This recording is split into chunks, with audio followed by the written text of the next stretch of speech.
Hello, everyone. Welcome back to the Slow Burn Podcast, episode 9 of season 4.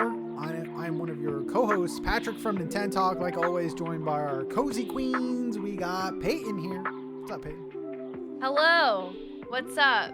It's June, baby. It's not considered summer yet, but it's hot girl summer to me now. But hi, it's Peyton of Payton'sCorner. It's Peyton with an A. You know, I've been trying to hard launch like pay too recently. I've been, you know, when you like go like and you order coffee and they ask your name. I've been confidently being like pay. Oh. And I feel like they're like with a P? Like yeah, with a P.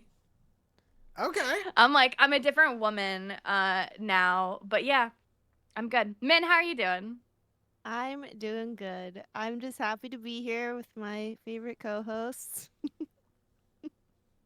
And I don't know. I mean, I've had a couple really busy weekends, so I'm glad to this upcoming weekend is the Wholesome Direct finally, and I'm home. I'm just home that weekend, and it's just gonna be a really good week this week. So, yeah, excited for the show. Be good.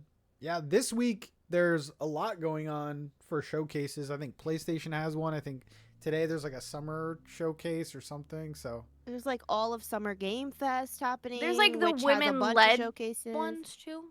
Women-led is usually after the Wholesome Direct. I haven't looked into it. Yeah, I gotta double check the date.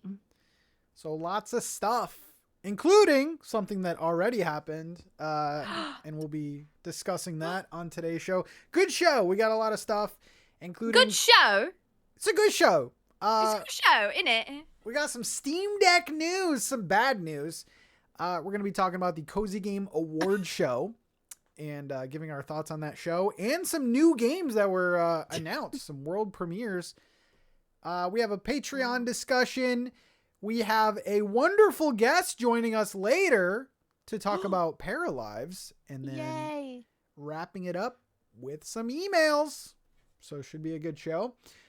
If you want to support the show, you can over on Patreon.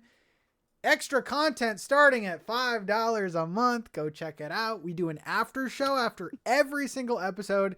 We have an unedited version of the show where we don't stop recording. We don't cut it. You just hear everything. You hear all the awkwardness, the technical difficulties. Whoa, when is it ever awkward? What do you mean? When you leave him alone to talk to them alone. We may get up. I don't know. Things happen, man. Things are happening. So check that out. Someone spits soda everywhere. Sometimes you spit soda at the camera. Just make sure they're watching, you never clean it up. And then you just never clean your monitor and just have like brown specks all over it. They're like sticky and gross. Takes 2 minutes to clean your monitor. Anyway, lots of stuff. You can join for free, vote on the polls, talk in the discussions. I think that's it. So let's get going. Let's start with some bad news. When someone asks you, man, why? Like, I have good news and bad news. What do you do? Why? What do you both do? I say just give me the bad news. Yeah, me too. Because you know what I hate? When someone like cryptic texts you like, hey, like we should talk. Oh. No. And they're like, oh, but I can't talk now. I gotta talk later. No, don't tell me until we're talking about it. Yeah. You know what I mean? Because then I'm gonna agonize it. Like this year, in the beginning of the year, I was so sure I was getting fired because I had an HR meeting and it was like, we need to discuss something. But we had the meeting like scheduled 2 weeks out, and she didn't tell me what it was about. So for 2 weeks, I was like, "Oh right, so I'm getting fired," and then it was like nothing. And I literally did. I was like, "Oh, cool. So let me brush up that resume." No, that was me. One time, my boss was like, "Hey, let's go to lunch," and I'm like, "Why just me? Like what?" Like, what do you mean? Just to go out to lunch to be nice, but I was like scared out of my mind. Oof. But no, I always like to start with bad news, end with good news. It's like the same thing with you ever like eat a bunch of different foods at one time and like one thing is really good and one thing's like just okay, but you're like, ooh, I want the last bite to be the really good thing. Mm-hmm. I do that. It's like the middle of a cinnamon roll. You save that. Maybe I just do. Okay. All right. So this is bad news. More money talk, but Valve has raised Steam Deck prices in the US. So we actually did talk about the Switch 2 being raised by $50. That seems pretty good compared to this. Let's just go over this. This is crazy. There's two models. The 512 gigabyte OLED Steam Deck. So it was priced at $549, is now going up to $789. And the 1 terabyte OLED was at $649, is now going up to $949. That is crazy. That's $300. So, and you can't get the non-OLED one anymore? I do not think so. It doesn't look like it. Wow, that's crazy. Yeah. Well, there's no chance for me to upgrade to OLED ever now. Sadly.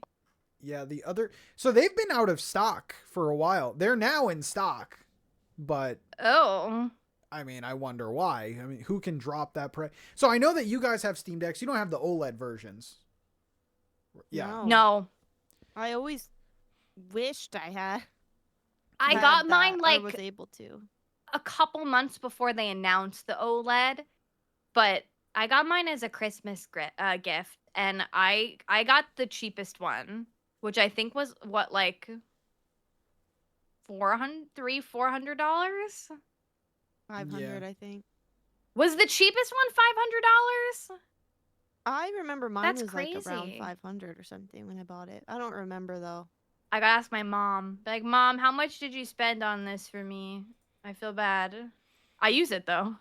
Yeah. And you both recommend it. You both love it. Like, but I feel like we're almost in a place where, can we really recommend something like this? Just get a PC at this point. I mean, if you really need a portable system and for accessibility reasons or something. Isn't the PC almost as bad now? Way worse now because of the price increase? I feel like you could get a lower end decent PC for $949 easily. Okay. I'm not up to date with the prices. I just know there was like a while where there was like a shortage for certain parts, and I know everything was like super expensive. Some RAM is like $300. Yeah, like it's a lot. I mean, I think that there's no like one size fits all for like who the Steam Deck is good for and who it's not, but I do think if you're someone who already has a gaming PC, you might not need the Steam Deck. However, I do really like it for accessibility reasons. Like, I love to be able to play Steam games while laying down in bed. I do think it is a good option to like replace a PC, but it does have limitations. So it's kind of like, I don't know. The 900 is very crazy to me. It's a lot. I would never spend money. Yeah, this like is that. really disappointing because I feel like, Pat's right. Like, I can't recommend this now. Like, for all the people who want to play games on Steam, now it's like even more, it's less accessible now if you don't have a Steam Deck. I do think a lot of people got a Steam Deck hopefully before this, but I guess it's really looking into the other options of what other handheld devices there are. Mm-hmm. Yeah, because a lot of competitors have come out since. I don't know that much about them, to be honest, but it might be worth like looking more into some of the other options. Because that's just like a huge price. And the Steam Deck I don't know how the OLED performs, but the Steam Deck is not perfect. I mean, it is bulky. The battery really sucks. I think it's better with the OLED, but I'm really glad and grateful I have it. It was a gift though from my family. I don't know that I would have spent my own money on it because I already have a gaming PC. It feels like a nice luxury good, not like a necessity, I think. Yeah. For me at least. Yeah, there's other stuff like the ROG Ally. And if you're looking to I always call it Rogue. Is it ROG? I don't know. I've heard both. I tried to play that off like I was confident, but sorry. look into mini PCs. Mini PCs are a great alternative. Just get a little mini PC. So What is a mini Well, PC? how much is that Steam machine gonna cost now? Oh yeah, I forgot Yeah. about that. Speaking of that, Wait, what is I had a mini laptop as a child. Well, Yeah. not like a child, like a teenager. Like I had like an Acer laptop that was like this big. What is a mini PC? Is it like is this but this big? So it's like kind of like a smaller box. So yeah, they sell them on Amazon. You could get them anywhere, but like, yeah, it's just like it's basically like a tower, but like it's a very small thing, and you just like plug in monitors, and it's a lot of people use it just for gaming. If you Yes. Yeah. There's one of these in this room. I know what this is. Oh. My boyfriend has one. Work. You could use it for anything, really. But people just have dedicated mini PCs just for gaming, and they add just storage onto it. Yeah. Yeah. Crazy. Very cool. Everything is too expensive. Okay, you gonna hit us with some good news now, or is it just bad news? No, we got some good news. Okay. Peyton, leave the call and come back. Okay, bye. I was thinking that earlier, but I'm like, Yeah, I didn't Just want to disrupt. Interrupt me. I didn't want to Interrupt like me. make a cut in the show. Okay. Don't Okay. cut it. Leave it in. Okay. Who cares? Is it fine now? All right. So there was an event that happened that I actually did not know too much about. This kind of came out of nowhere for me. Like I knew about it maybe a week before it actually happened, and that is the cozy game. I was telling you. Did you? I was posting it in the topics. Oh, okay. Yeah, I saw a couple creators post about it. I'm like, oh, okay. So this was the Cozy Game Awards 2026. We actually did get an email from Jasmine that said, "Hi, slowburncast. Were you guys able to watch the Cozy Game Awards? While I'm a huge fan of the Burnies, I'm excited about the idea of an annual Cozy Game Award show. What did you guys think? I found a few new games to add to my wish list. What are your main sources for new games? Can't wait for the wholesome Smash or Pass." Yeah, so this is interesting because it's the first time they've ever done it. It is a Cozy Game Award show, but there was also like world premieres. There was other announcements too, like Wish Upon a Llama got like a publisher announcement. There was some And a release window. Release dates for certain games. We're going to do a Smash or Pass on the new games. So I guess we could just talk about the show. I have some complaints about the show. I like that it exists. I love that this exists. Cause Do you? Kind of. My lawyer's on the phone about the Burnies, but now I think we need more spotlights on cozy games, because we have the wholesome direct and the wholesome snack. That's it. Besides what we do. But this is like cozy game, like in the title of this show, which is, I think, a bigger deal. Yeah. I will say, the people organizing this, unless I'm mistaken, I'm pretty sure, are the same ones who have been the past like couple years been doing like the cozy game celebration on Steam, where there's like the Steam page and then there's like cozy games highlighted. But this was the first of their like award showcase thing. So there was 5 different categories. They did like best cozy game, best short game, kind of like what we do. My only thing was the awards were for games for last year. So it was like the timing, I think, is really bad on this. Like when I didn't care at all. I mean, I'm not trying to be mean, but I didn't care at all about the like award winners, because this is old news now. They essentially did like a 2025 award show in June of 2026. So to be fair, a lot of award shows work like that. Like but award, in gaming, like, it doesn't. Okay, no, in gaming it doesn't, but like in award shows, like a lot of the time it's like, oh, the Oscars are in March, but it's not just movies that have come out in the past 3 months. Yeah. You know what I mean? So it's like, I don't know, it was just weird seeing like Grand Bazaar being talked about. Like I love Grand Bazaar, but like Grand Bazaar being talked about, and like, is this seat taken? Like it just felt, the stakes didn't feel as high, where if this would have come out later in the year, it would have been awesome. because there's actually nothing really going on at the end of the year. I know they have the Game Awards, but I don't know. That was like one of my complaints. But for a first show, it was pretty entertaining. It was like 30 something minutes, and there was some world premieres, which is cool that they were able to get like brand new trailers. How did they tie that into the show? Like, was it somebody being like, next up we have blah blah blah, So it was talking about a game? Or like, each of the categories was a content creator, which I also thought was cool. And then they would like introduce that category, say the nominees, and then they would say the winner, and then right after the winner there would be like a song playing, and then it would pop up like world premiere, and then like a trailer would happen. okay. So it was basically like after every major category. It was a nice flow to it, but like yeah. Just curious. Yeah, I like that they did that, where it's not, I mean, I don't know that everyone cares about award shows specifically, but kind of having it be a little bit of an award show and a direct, I think is a little bit more enticing. Not to dog on our award show that we do, which is just an award show, but you know, I think it's cool that they had announcements like that, and it felt almost like a direct. Yeah. Well, cozy direct.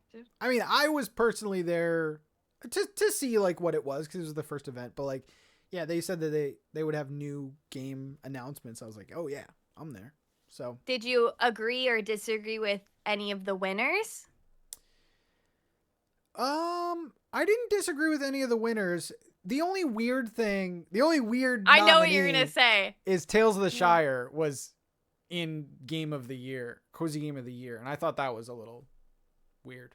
But See, that's where I'm like, wait, that was last year? Like, I don't even know what the time. yeah, It was. Is- What was our game of the year last year on Burnies? Was it Fantasy Fantasy Life. Life? Yeah. I think it was. Yeah, Fantasy Life wasn't even in there. Yeah. Yeah. How did they define cozy game? I feel like it was pretty linear. Like, we have a lot of crossover. When we talk about cozy game, we'll throw in a Fantasy Life. You know, we'll throw in Moonstone Island. But it was just very cozy. It was more of like a wholesome direct definition of cozy. Like, It was like things like Tiny Bookshop, yeah, Tiny Bookshop was in there a lot. Discounty. There Discounty. was Camper Van, Make It Home. There was Is This Seat Taken? Like that kind of stuff. It was cool to see. I mean, I'm assuming they're going to keep doing this time like next year. I would assume it would also be summer. So, yeah, I like that there's reveals in there. And then, I don't know, a couple other complaints. The highest resolution, this is just picky, but like the highest resolution was 1080, which I feel like it should be 4K. I feel like it should be 4K. Boo! Not everyone has a 4K monitor, Patrick. We've been over this. The Burnies was 4K. The Burnies probably wasn't 4K. I think it was 1440. Our stuff is usually 1440. Pull it up. I always have to make it HD because it has to go on the Patreon first. Yeah. I feel like if the Burnies was not 4K, we have no room to criticize. Also, should we say what the Burnies is in case people are new to our show and they're like, what the hell are you talking about? At the end, we've done 2, right? We have. Yeah. At the end of the year, we poll all of you. Oh yeah, by the way, all of these nominees were voted on by just people of the community. But yeah, we do kind of the same thing at the end of the year. We have like our categories, you guys vote on them, and then we reveal the winners. They have a whole award that they actually give out. They do. They have a physical trophy they Sorry, gave I'm people. watching the beginning here. Also, it is not in 4K. Ours? It's in 1440. That's beautiful though. Okay, but that's not 4K. But we're also not professionally doing it, you know? Maybe they're not either. Who introduced the showcase, but they should have put their name. I don't know who that is. It was good. Oh, and my other complaint was I got copyright struck. I feel like... Oh, you did? I feel like presentations, you should have streamers in mind. I mean, you have people co-streaming it. I mean, that's probably the game's fault. Yeah, I feel like that always happens. Yeah, that's not their problem. That's just... And then a lot of times the games feel bad because the game is using copyright. A lot of the like indie games, they'll be using like copyright free music, but sometimes it still gets acclaimed for us. Yeah. Which is a bummer. But man, for a first attempt, it was good. I thought it was good. They got creators in on it. They got games in on it. The award. I like how they just did 5 categories. It felt nice and streamlined. Like the game awards, dude. They have freaking 6 categories. Yeah, 5 or 6. Yeah, something like that. Game awards has like freaking 15. You don't even care. It's like so drawn out. But I thought it was good. Do you guys like award shows?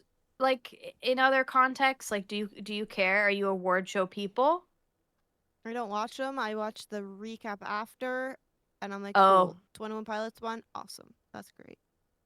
Zara Yeah. Larson won, awesome. But I did not watch it live. I just watched it afterwards. Yeah, I don't watch it. Like I the know little you do, clips. Peyton. Oh, I watch the red carpet too. I watch like the red for whatever, all of the things.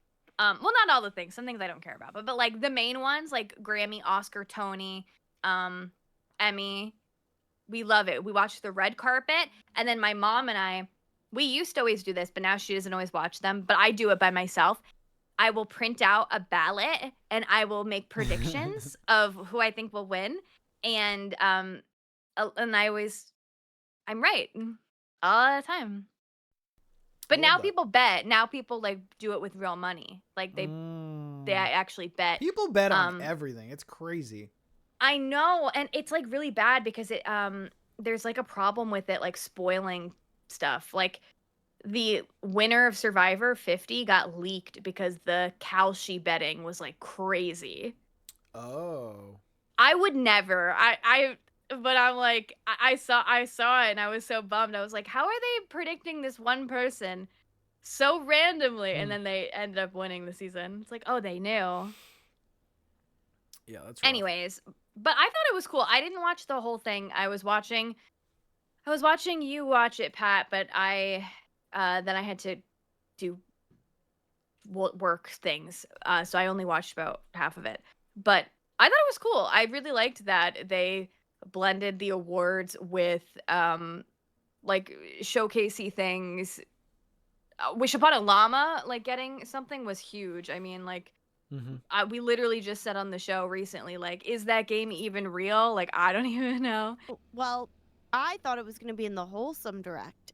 It still might. They were hinting that they were going to be in this, possibly. Yeah.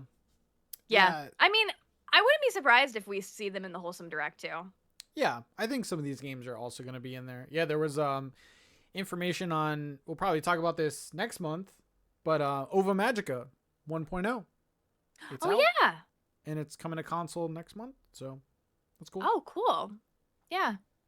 Oh, and I loved seeing the content creators too. I think like I'm glad that the Wholesome Direct has started doing that as well. I think it's such a great way to, you know, bring in more people, and then it's good for the showcase themselves too, because like then people who watch Pat see him watching it and they're like, oh, what's that? Or like friend of the show, our friend Josh was in it. Like people who like Josh are like, oh my god, Josh is in this thing, I'm gonna go watch this thing.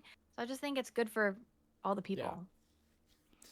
So yeah, I'll be following that. And we did talk about world premieres. So today we have 5 games that were world premieres in this show, which is kind of cool. So we're going to do a little smash or pass.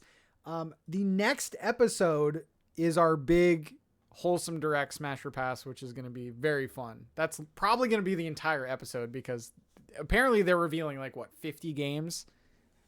So we're going to do every single one of them. I think so.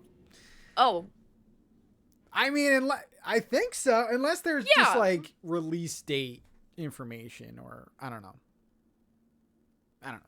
Anyway, stay tuned. Okay, so let's start with the first one. This game is called Pottering, and this is a casual multiplayer gardening game. Invite friends to restore a garden to its former glory, unlock more areas as you go and uncover secrets along the way, or just play the trumpet and hit each other with spades. It's up to you. Friend Slop has invaded the cozy game space. Min? Go ahead. You into this? No, you, Peyton. Peyton? I don't like that term. Pottering. No, friend slop. Oh yeah, we talked about that. I think it was like an after show. Forgot. Yeah, I was like, I don't love that term. It makes me feel like I don't want, because like, okay, maybe I know like slop in like AI slop. This is not AI slop. No. But like I don't like when the you term say, either. I've heard it. So I was, because like when I think slop, it feels like, oh, it's just like thrown together. Yeah. And I'm like, oh, but like I can't make a game. Who am I to judge them? I think this actually looks really cute. Okay. I never play any of these games that are to do with having friends. However, this one looks super fun. I mean, like you're building a little garden. The trailer was a little silly, goofy. They hit us with a 6-7 joke. yeah. I I felt saw like that. I feel like the time has passed Yeah. for that, but that's okay. That's okay. Um, yeah. I mean, I think it looks fun. I wonder how much it'll be.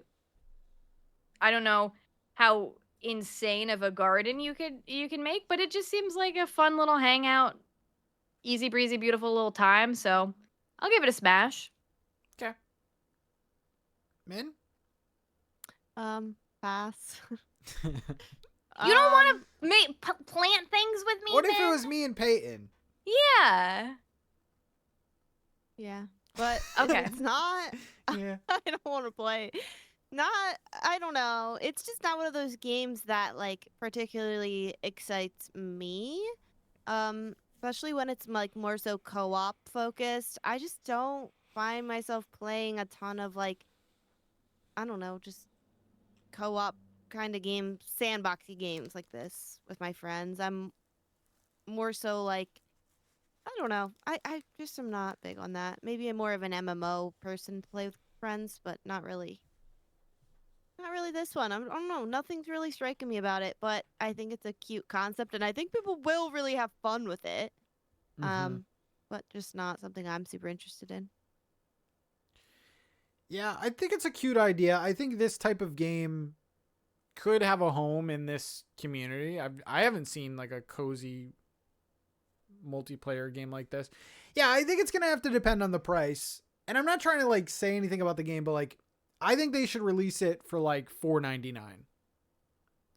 I think if you have a very low, because you got to also think like you need 4 people to go in on this. So if it's like $20, that's kind of like a big investment for a group of friends to really make. So I think like $4.99, maybe you add in some cosmetics that are like an extra whatever, but I think a lot of these games like web fishing, I think was $5. A lot of these games like they succeed with the price point. So I'm very interested about that. It just says coming soon, but I think I'm passing, but if it's cheap enough, I could even see us being like, yeah, let's just buy it. So okay. The next game is called Fables of Diwali. Oh. Forage, barter, and explore a world that lives on after fairy tales end. Harvest fruits of the forest and engage with peculiar fairy folk and characters of folklore as you uncover the secrets behind a dreadful illness that's fallen over the enchanted lands. To be announced. Peyton, talk to me. Yeah. I kind of like this. I missed this one in the presentation. This one looks cool. I like that it's about folklore. We have like a fun little like wolf happening at the end here. I like the character portraits. I like this like foraging menu. I like the little monster dudes. The world itself does give like that fun little like Palia / DDV like crossover. Especially there's like things that look like night thorns from DDV. Yeah. But I do really like the 2D character style. Like for the portraits look really cool. Yeah, I think this one looks interesting. I'm interested to see more of it and like what kind of sets it apart. But the whole Fable kind of thing I think is cool. So I'm gonna say smash. And this one, we were kind of saying before, like they kind of stuck to cozy games. This has a little bit of, It's a little dark. yeah, a little dark. Man, you running and collecting mushrooms or what? I am. I think this Oh. looks so cool. It looks like it has just some cool elements to it. I'm not one that maybe always gravitates towards the dark style, but I particularly like that it's the folklore theme and the fairy tale theme, and like that really interests me. So I think it looks really awesome, and I will definitely keep my eye on this one. But I thought it was Fables of Dwables Fables of first. Dwables? because I was just glancing at it, and I'm like, oh, it rhymes. And then Pat says it out loud, I'm like, never mind. My brain's seeing something else. Yeah, this looks interesting actually. Like the whole foraging and like managing your inventory. Like you're probably seeing the trailer now, but like yeah, each of the mushrooms has their own shape and you have to fit them in your bag. Like that seems cool. And I like that there's some creepy elements. So It's like Dredge. Dredge is like Yeah. that with the fish. You have to like put them in your Oh, bag, all yeah. fun, like a puzzle. The publisher says looking for publisher. Yeah, I thought that was funny. Wow. Yeah. Is that actually the publisher? No, it's not. I had that same thought. I'm like, that is the most hilarious publishing name, but then it just links you back to the developer. So I think they're okay. genuinely looking for a publisher. So if So you're a they are publisher, looking for a Wow, we're the same. go publish So this game. We'll do it. We'll learn how to publish games. It'll be us. Yeah, I'll say smash on that. The next game is called Rural Cat Trails. Cherry blossoms are falling over Nanua town, and one little cat has somewhere to be. A cozy action adventure through the Japanese countryside. Let's go to our Japanese correspondent, Min. How are you liking this? I'm looking at the trailer now. It's like a HD 2D kind of situation. Yeah, it's like 2D, 3D thing. I will say, like, yes, I do love the Japanese countryside, but I'm looking at the trailer. I just don't see like a lot going on just yet, so I'll have to keep my eye on this one. So it's probably a wish list for me. I mean, it looks cute. I guess I just don't know quite what it's all about. Just curiosity about being a cat. Yeah, you just play as a 2D pixel art cat in a 3D world, and you're just kind of collecting things. And it says coming 2026. Yeah, I don't know about this one. I'll wish list it though. Okay. Peyton? Yeah, these ones aren't my kind of favorite. Just like the genre of the game, just like the exploration little ones like this. I don't know. I gotta be in the mood for them. Kind of reminds me of like Little Kitty Big City, but obviously different art style, different setting. And I like those games. Like I think they're cute, but I don't really gravitate toward them. I guess they're kind of better like short session, no think kind of games, but they're not really my vibe. So I'm gonna politely pass. But I do like the art style, like the mix of the 2D and the 3D. Yeah. I'm kind of the same way. Like I'm not huge into these games. I do like 3D platformers, like collecting things, but I don't know, something about this does not interest me, so I'm gonna pass on this as well. Okay, this next one though, and they're smart too. We'll go into that. Okay, this next one is called Winter Whiskers. In this cozy snow cleaning adventure, help bring Winterlight Harbor back to life after a sudden blizzard. Vacuum up snow, turn it into steam, and power the town. Melty ice paths help your neighbors and prepare for the winter festival. Oh. So they made your dream game. And it's coming out December, I think. I thought I saw December. Well, it's not Halloween themed. That's true. That's true. You know what? It would have been a little snow game. But like it's like a vacuuming game stuff up, which he loves. No, you love the like leaf blower, right? He loves the slurping stuff up. Let's cut that. Yeah. Okay. Oh, I did play Hosey. I was thinking of like the cleaning. Yeah, I would probably not have described it the same way you did, but slurp it up. You're not me, Peyton, and that's you're right, and that's what I love about you, man. What is this animal? You knew what I meant. Okay. What is this animal? Is it a bear? Is it a?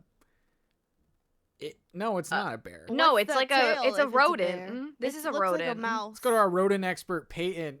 What kind of rodent is this? Okay. I know you guys both saw it, but Oh yeah, the mouse found behind you. No, I found a raccoon in the park yesterday. Oh, there were raccoon. I I was in the park yesterday on my hot girl walk as I am, and I saw that these people were stopped and they were like taking pictures of something, and I was like, well, what the heck? And there was my video only had one, but there was two. There were two plump raccoons in the trash looking for their meal, and I just thought they were the most precious little sweetie babies. And I hope that they got what they were looking for in the trash. This is a rodent. Surely this is a mouse, I think. Yeah, he's got a little round. The tail's not very mouse-like. What would you call this? It's not a bear. Like a bear doesn't minx have a or something? long. Okay, it's a rodent nonetheless. Well, he's got whiskers. Yeah, he's got whiskers. Minx rodent. I don't know what it is. Yeah, it kind of looks like a friggin' weasel or something. I don't know. Anyway. Okay. Did you also see there's a guy that looks like... He looks like Rossetti. Yeah, the guy. Oh. Leo, yeah. I love that you know Rossetti as the guy Cleo dressed up as Pax. Well, it's now that whenever I see Rossetti, I always think of Cleo now. I love that. Best cosplay ever. Yeah. So is this a smash for you? This is a day one buy, yeah. Of course. Yeah. Normally I don't care for these cleaning up games. This one, I like it. I think it looks cute. I like the little rodent. I like the little winter town. I like the beautiful little lights. I like the gardening. I don't need it to come out in winter for me to be interested in it. But if it does... You'd play this right now? I would play this right now, yeah. Yeah, because you're gathering... How do I say it? You're sweeping up the stuff to then create You're spring. getting rid of the snow, yeah. Yeah, exactly. Oh, God. Okay. I feel like we're allowed to watch movies and TV shows that are set in other seasons other than the one we're currently in. Why can't we have that with games? But watching The Grinch right now doesn't hit the same. Maybe it does. I mean, maybe if you're like boiling hot and you're like, man. Okay. Well, I watch scary movies all year round. Yeah. Is there a difference? Stuff is happening all year I mean, round. very few. Exactly. Very few scary movies actually happen on Halloween. Very few? I feel like Scream is just random, isn't it? I don't know.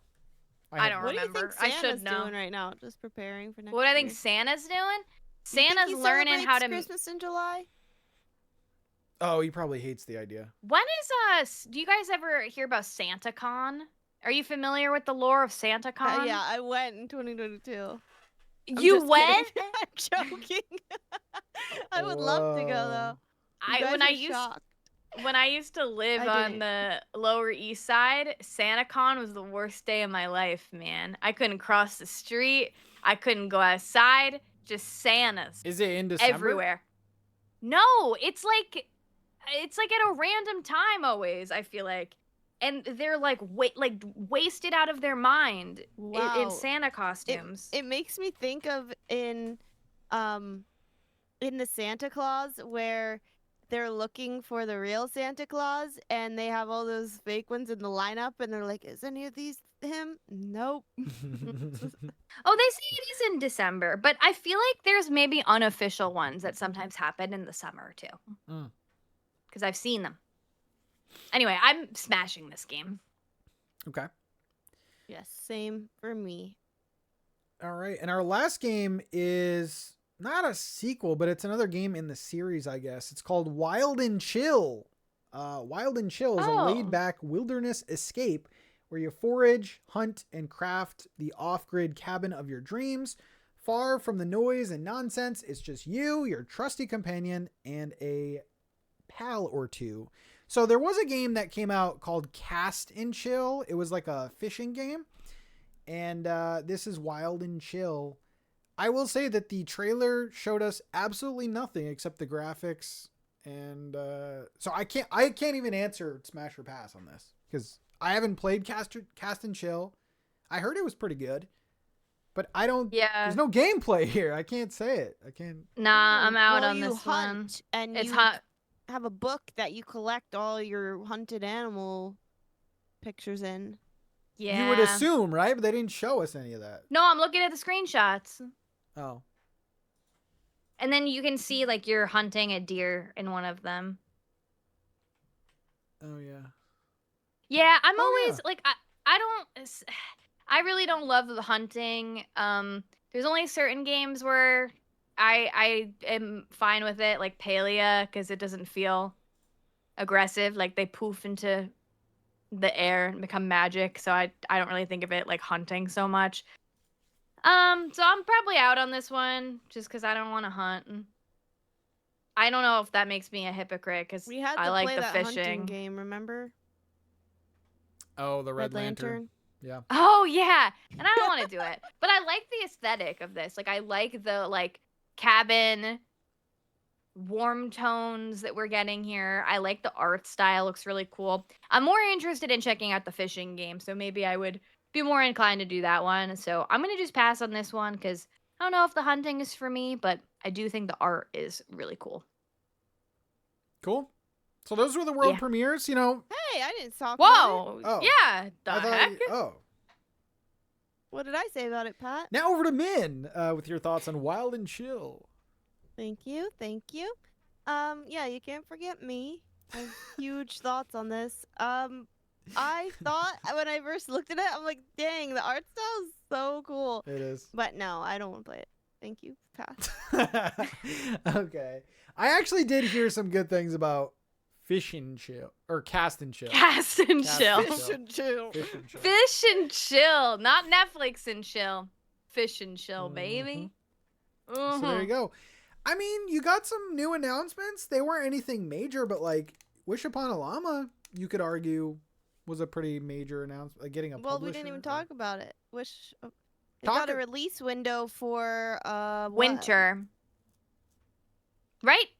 Did I make that up? Winter. Winter Yep. 2026. And that was a new trailer, right? Yay. Or no? Yes. Excited though. I think.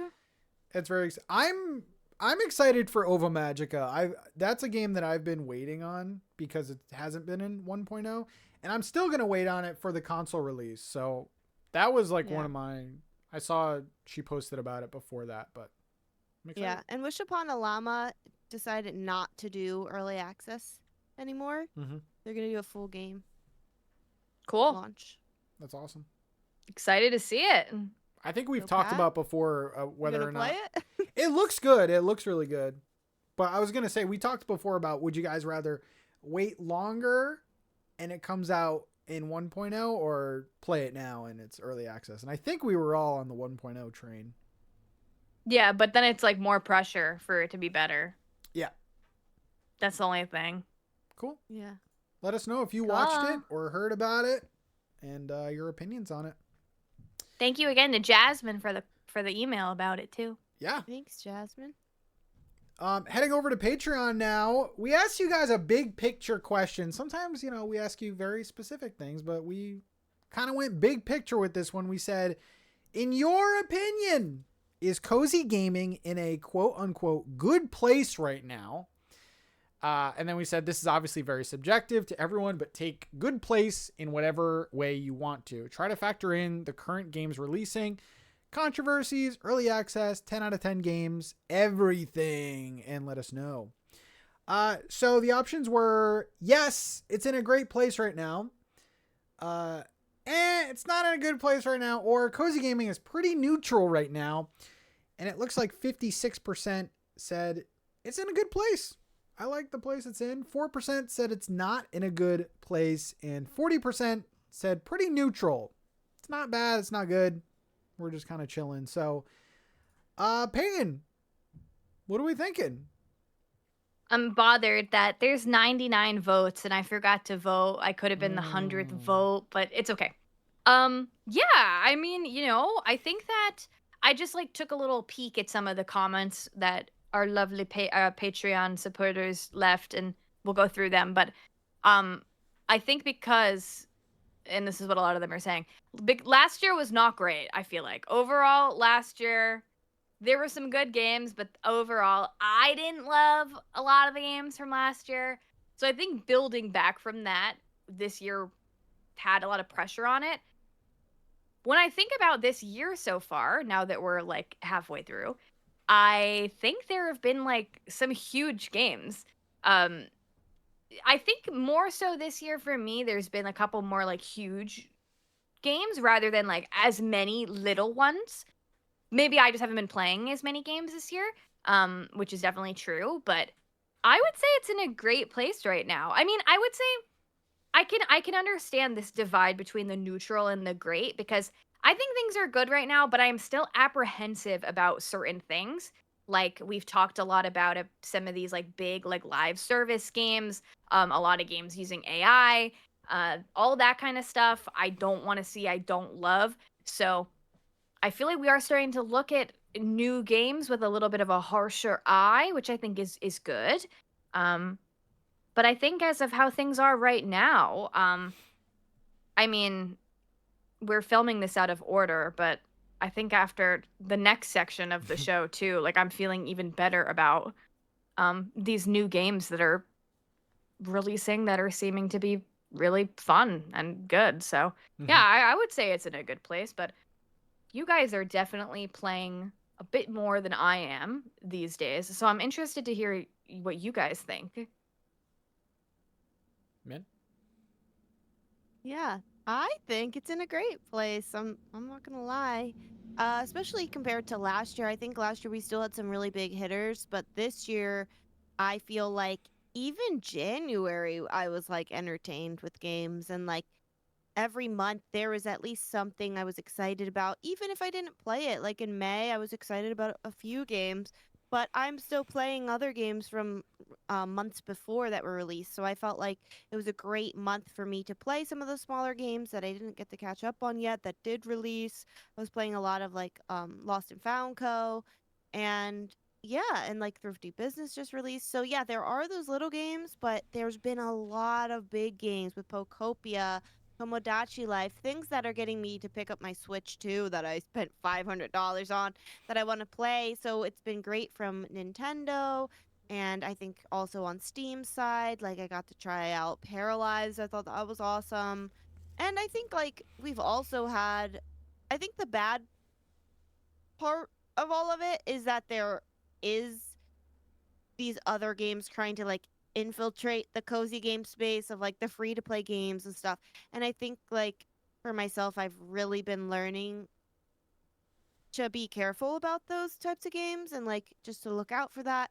And the other part where I'm like, maybe people aren't feeling like it's the best right now, or they're feeling more neutral because like AI stuff is just getting a little more messy with when it comes to gaming and not knowing if it's in the game or not. So I feel like we are kind of in a weird place in like making art and stuff in that kind of spot.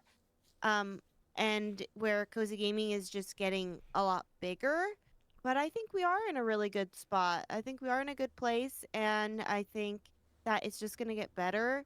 And this has been the most downtime I've had with cozy games like right now, where I felt like, okay, I felt pretty good with Pokopia, and I still like Tomodachi Life, but I kind of slowed down with it. So it's like, okay, I'm just gonna play some littler games or get back into Coral Island right now, and I like having those times, but I felt like there wasn't many times like that this year for me at all. And I didn't even have to like have that time because games were still releasing. But I like took it because I wanted to. Where, now we're about to have all of these showcases, so I'm just feeling like it's going to be in an even better place soon again, where it just feels really good and exciting. And I'm never thinking, what should I play? Because I just have a game that I'm interested in at the moment. Yeah. So what about you, Pat? Yeah, I would probably be in the neutral category. I think that Nintendo, for me anyway, I feel like Nintendo has carried this year for cozy gaming, which is kind of crazy. Like you mentioned Pokopia, Tomodachi Life, Yoshi, Rhythm Heaven. Animal Crossing. The Animal Crossing update. It was quick, but it happened. Yeah. We have Rhythm Heaven coming out. But you know, we did have some things this year, like with Heartopia, and we did have Star Sand Island coming out, which I'm still excited for, but there was some stuff that happened. Yeah, I mean, it's easy to be excited now because it's June and a lot of games get revealed and we learn about more release windows and stuff. But yeah, I feel like we've had better years, like overall. You know, you take Nintendo out, this year sucks. Like, you take Nintendo out, and it's not as good. But, yeah, I mean, I worry a little bit for the future because of these free-to-play multiplayer games that are very predatory, I feel like. They, you know, we don't want to pay hundreds of dollars for a game with a ton of microtransactions and stuff like that. So, I do kind of worry about that, but, like, I mean, if a huge company like Nintendo in a brand new era is catering towards us, essentially, that's a good thing. That's a really good thing. So I think it's neutral. We're good, but we're not bad, but we're not perfect. So let's hear what you all had to say. Marissa says, I feel like we were in a bad place last year. This year has been a much needed improvement, but there could still definitely be improvement in quality and diversity in games releasing. Plus, I'm a bit over the early access. Yeah. I like what Payton said, that we're more critical, and I feel like developers are catching on. Like, there's always going to be bad games releasing on the eShop and like Steam or whatever, but yeah, the cozy game, the average like cozy gamer, not to like generalize, but we're casual. Or we're just getting into gaming again or something. So we're getting smarter. We're evolving. We're out of the water. We're walking now. Our frontal lobe has developed. Yeah.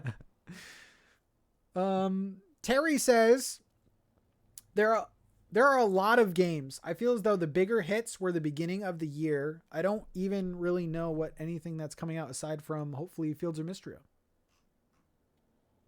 Moonlight Peaks. What do we got for the rest of the year? Moonlight Peaks. Grave Seasons. Moonlight Peaks.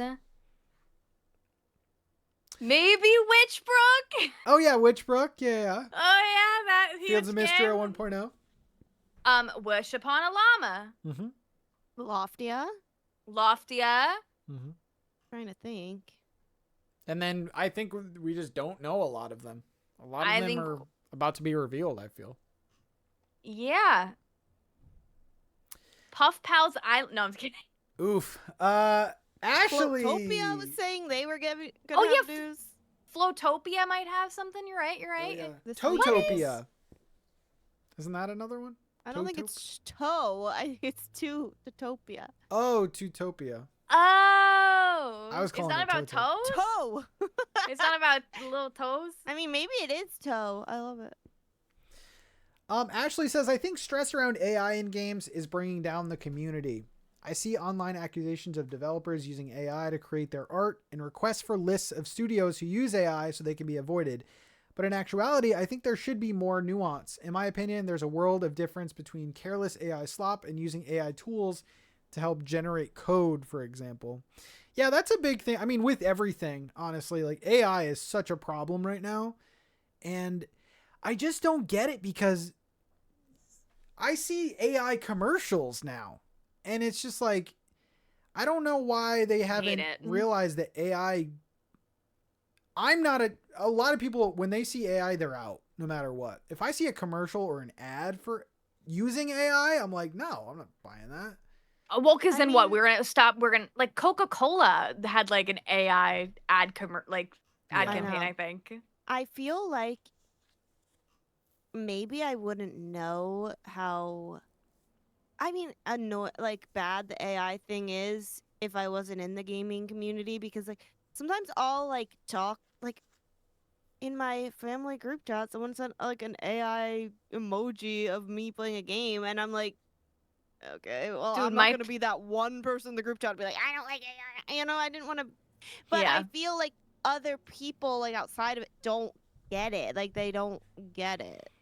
some people do not care. Like my parents are like Maybe that they too. don't care. I just Love think they you don't guys. even know.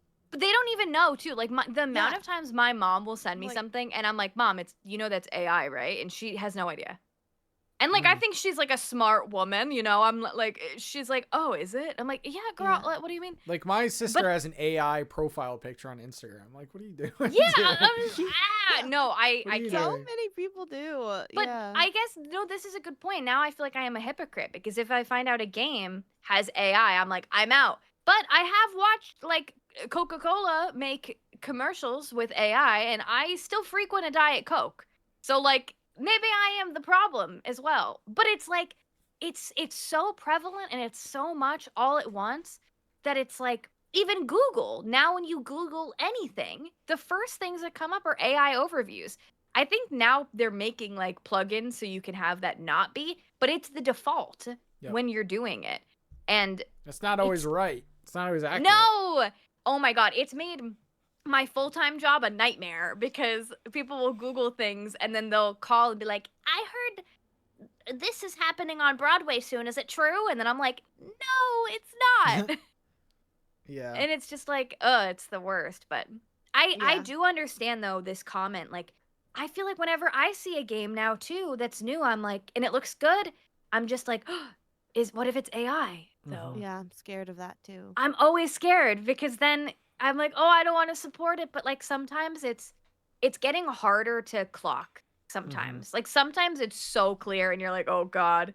But other times, like sometimes I can't tell the difference. And I'm like, oh, I hate it. Yeah, it's really tough. Like there's this game that's very, I feel like viral right now called Librarian.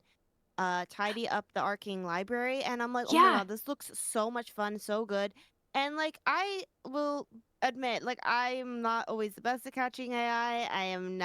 I don't know everything about it. Like I really don't, but like is that using AI? Try to stay away from it. Yeah, well they have a disclosure, and that's where I'm like, where do I draw the line of like this is not good, and it says some of the assets I think are, I don't know. It's funny. My boyfriend just showed me that game the other day. And I had the same thought. I was like, oh, it looks so cool. And then I saw the AI. And I was like, oh, never mind. Because there's good AI. Grammatical corrections in the game and stuff. Like, I don't know. I just don't. There is good AI, but like to generate coding and stuff like they were saying, and AI tools to like streamline things, but generative AI is what we're...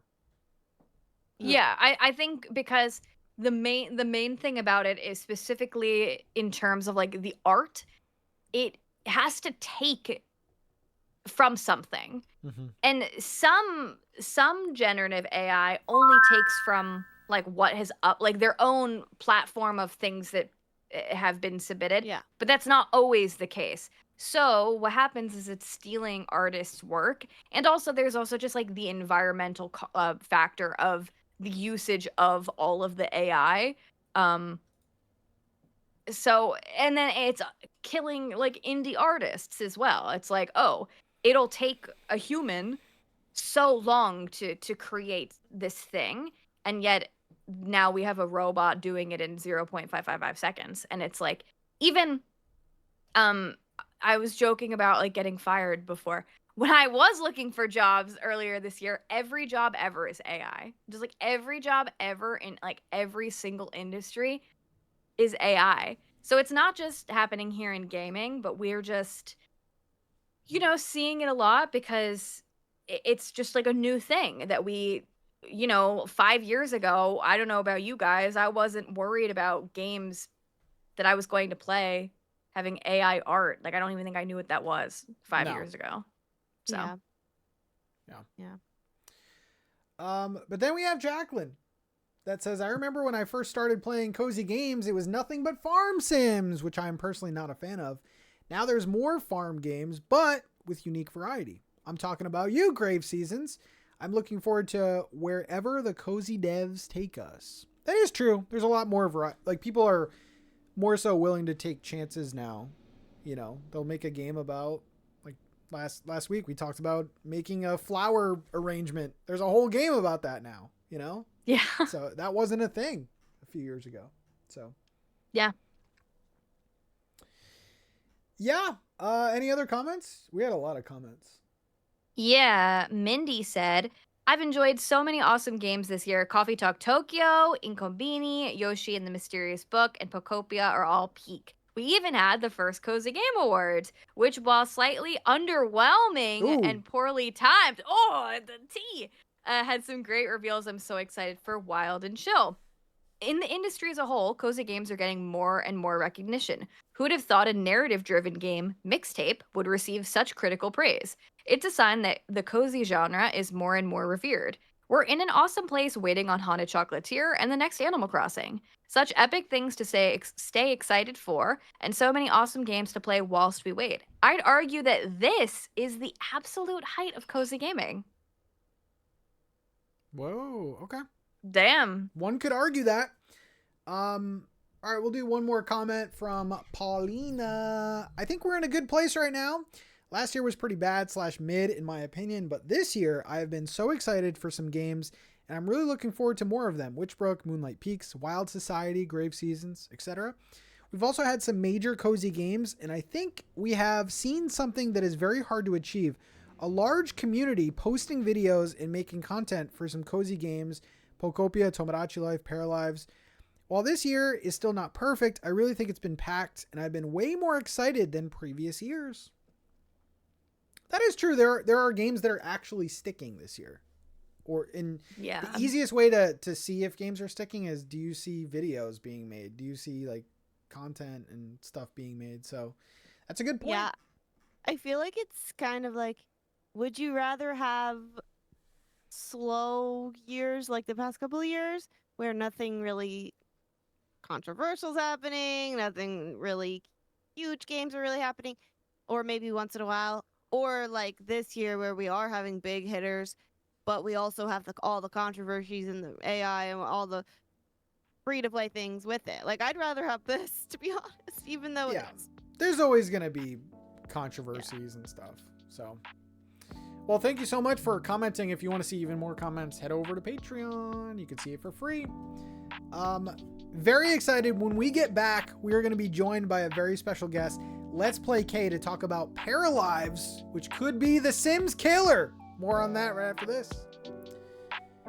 Hello everyone, Patrick here. Hope you are enjoying today's show. I wanted to put a call out for even more emails. We need them. We want to listen to them. We want to react to them. Send your email if you have a question, hot take, opinion, anything. slowburncast@gmail.com, and if you're lucky, they'll be mentioned on the show. Thank you again in advance. Let's get back to the rest of it. Welcome back to the Slow Burn Podcast. We are now joined with Let's Play K. She is a YouTube creator who started out covering The Sims, and she is here today to help us talk about Paralives. She also hosts, she plays a host of other cozy games as well, and she's known for Disney Dreamlight Valley, Palia, and she even hosts a podcast called Valley Talk with friend of the show, Consul Cato. Yeah. But yeah, she has tons of Paralives content, tips, and tricks, and live streams on her channel right now. So I think she's the perfect one to join us. So hello, Kay. Welcome. Hi, y'all. Thank you for having me. Yes. Thank you so much for being here. We've wanted to have you on for quite a while. But yeah, if you want to tell us a little bit about Paralives and maybe even like your start with Life Sims, and we can kind of just start with that. You were telling us a Paralives little bit for before. Dummies. This is this is like that big yellow book. It's this. Paralives 101. Perfect. Yeah, so I've been playing life simulation games, specifically The Sims, since I was a kid. I started out with like the very first ever Sims game. And I think from there I was like hooked, I was like, this is amazing. I think I had to be like 7 at the time, or 10, between the ages of like 7 and 10 years old. That's when I started playing. And I pretty much played all the way up to The Sims 4. And then when I started my gaming channel, I decided I was going to start with The Sims, obviously, because that was like the main game that I was playing. DDV released shortly after that, and then I started with DDV, and then I've just kind of dabbled in doing a mixture of a variety of different games since then. But anytime a life simulation drops, I'm like, I'm on it. You know, that's like I've been the real, not to get too deep into it, but The Sims, once The Sims 4 was released, it became unplayable for me personally. I don't want any of the simmers. We're starting off. We're starting with the listen. They're gonna if there's some simmers out there, don't kill me. I know how. Listen, I know how they get down. But for me personally, live mode was like a struggle to play. You could create a sim pretty easily, but when it came to actually playing the game, it was just really buggy, which made it hard for me to enjoy. So I kind of like fizzled out on playing it for a while, especially with all of the direction and everything with the Sims and where they're going now. It's just, there's a lot going on over there. So I've been looking for an alternative, and I've been following Paralives since, I don't even know, years now, because they've been in development for like 7 years. So yeah, I've been following their development. I jumped on Enzoy when they released into early access, which was really cool to check out. But Enzoy was the game is just hard to run on your PC. Like, you need a spaceship to run that game, unless you're going to play it on GeForce Now, which again, you can pay for a subscription to that, I think, to play, but I wasn't doing all of that. And but it was fun to play. Enzoy is fun, don't get me wrong. But Paralives was the one that's like the happy medium, you know? It's like between the Sims, between Enzoy, I'm not comparing them. They're all different games in their own right, but Paralives seemed like something that would be more accessible to more people because you don't need a spaceship to run it. And it's also, you know, in between the two aesthetics of the game. So yeah, I've just been really looking forward to it. Also, long story short, I can yap. So if I'm yapping too much, you guys. No, we love it. We love We're it. sitting back. We love it. We're like, tell us everything. Yeah, so it was funny because I didn't think I was gonna get access to the game. But one of my mods was like, just reach out. And I was like, I don't know. But you know, closed mouths don't get fed. So I was like, let me send them an email and I'll just ask them if I could be a part, like, you know, be a part of the early access period or anything. Like, if I could just get on board with anything they're doing. And they were like, yeah, we'll add you to our list of creators. And I was so excited because, again, I really wanted to play the game. And I got access to they invited me to join their creator program, which allowed me to check out the game a week earlier than, you know, everybody before early access actually dropped. So yeah, and that's how I started my journey with Paralives, which has been so much fun. Let's go. But so awesome. I feel like you've also followed the game for a while too. Like, you were keeping up with, like, when is this coming out? I've heard some people being like, I've waited 7 years for this game. Yeah, most people longer than I have, but I started actually when I first started creating content on YouTube. I have some shorts that I covered and some videos I did on Paralives, just kind of like covering some of the features we were seeing and everything like that. So yeah, I've been following it for quite a bit, quite some time. Yeah. You said you cover like other life sims, or you've tried out other life sims. What are some of your faves besides Paralives, Sims, DDV? I feel like there's so many. But yeah, I feel like outside of the Sims, I don't know, Enzoy was a lot of fun. I really did enjoy Enzoy so much. If I could have streamed it more, just how labor intensive it was on my PC, if I could have streamed it more, I would have. But Enzoy was another really fun one that I think they've done a great job with. But I haven't kept up with some of the other updates that's come out, so I don't know how it's doing now. But it was fun to check out. I mean, it was an insane experience. It had a moment. So it had a moment. I mean, I think it still has. I think people are still playing. But that's how early access goes. You know, they drop it. There's an influx of players, and then, you know, the people who stay play through the updates until the game is released. So, but yeah, I would definitely say that. Is Pokopia considered a life simulation game? I would say. Yeah, I would say think so. Yeah, I would say like in that genre, I would say Pokopia maybe. But I feel to be honest, I know there's a bunch of life sims that fall into that genre, but I feel like specifically when you think about Paralives, their two biggest competitors you're gonna see is Enzoy and The Sims, and there's pretty much nobody else in the space, which is why I think so many people are excited for Paralives, because they need some competition. The Sims needed some competition, you know. So yeah. I didn't grow up on these kind of games, actually. I like started playing them later. Like The Sims 4, I played so late, and so Paralives I felt like was a good entry point for somebody who didn't play, because I'm like, learn it this way. But they are called like dollhouse life simulations. So can you explain a little bit about, like, for somebody who has never heard of it, like, what does that mean, and like what all can you really do in Paralives?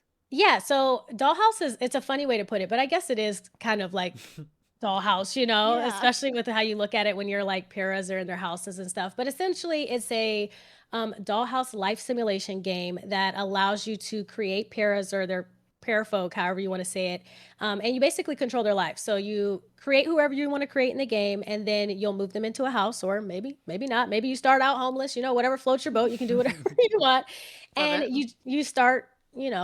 Just creating storylines for them. Essentially, you'll get them a job, or you'll have them start meeting other parafolk, starting your life, having families. You can create chaos, and you kind of just watch how things play out. I almost always describe these types of life simulation games as like playing God, essentially. Mm-hmm. You've created all of Mhm. these people or parafolk, and you're just watching their lives unfold as you kind of put a hand in the direction that they go and what they do. So but yeah, it's Yeah. a life simulator, a building simulator, essentially. So a little bit of everything for, whoever wants to play.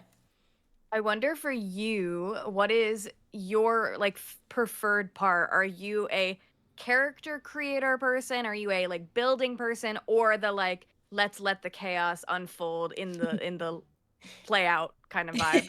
Yeah, I would say I love a character creator. That's like it's big for me. I love to be able to create a character, but I'm definitely more of a live mode player. Like I want to get in and play. Like I don't get it can't be enjoyable for me if live mode doesn't work. So Mm-hmm. I love Mhm. building a house. I love decorating a house. That's awesome. But after I do all of that, what happens when I actually start to play? And that's the important part for me. That's what hooks me in a life simulation. So I'm more of a little bit of chaos. Let's let some things unfold. Let's go crazy. Let's go meet some people in town, break up some relationships, cause drama. I want to do all the things. I'm going to play like I would if like life had no rules in real life, but that's what I use my life sims for, Yeah. essentially. How long did it take to create your character? Because I was creeping on Min's stream, and Min was going on like 2 hours. Yeah. Yeah. So I would say my first time making a para, I think it took me an hour and 30 minutes to 2 hours. Close to Yeah, that. I mean, I was like Wow. just exploring everything. it's But important once I though. That's your it's yeah, yeah. but I was only making one para. Like imagine if I was making a family of 8 or something. Like I couldn't imagine how much time that would Yeah. take. Mm-hmm. So, yeah, it takes quite a bit of time, but that's the importance of making a good character creator, I think, because having all of those options allows it to be really fun. You can make whoever you want to make, however you want to make them. You have all the options while you're in there. So, Mm-hmm. Yeah. What did you yeah. think of the Paramaker so far? For me, I was like, I need more hairstyles already. I need like, but I Yeah. really like how you can like really tailor like the jawline, the nose, like everything, how muscular they are, Oh and my all of God. that. I was like, oh my gosh.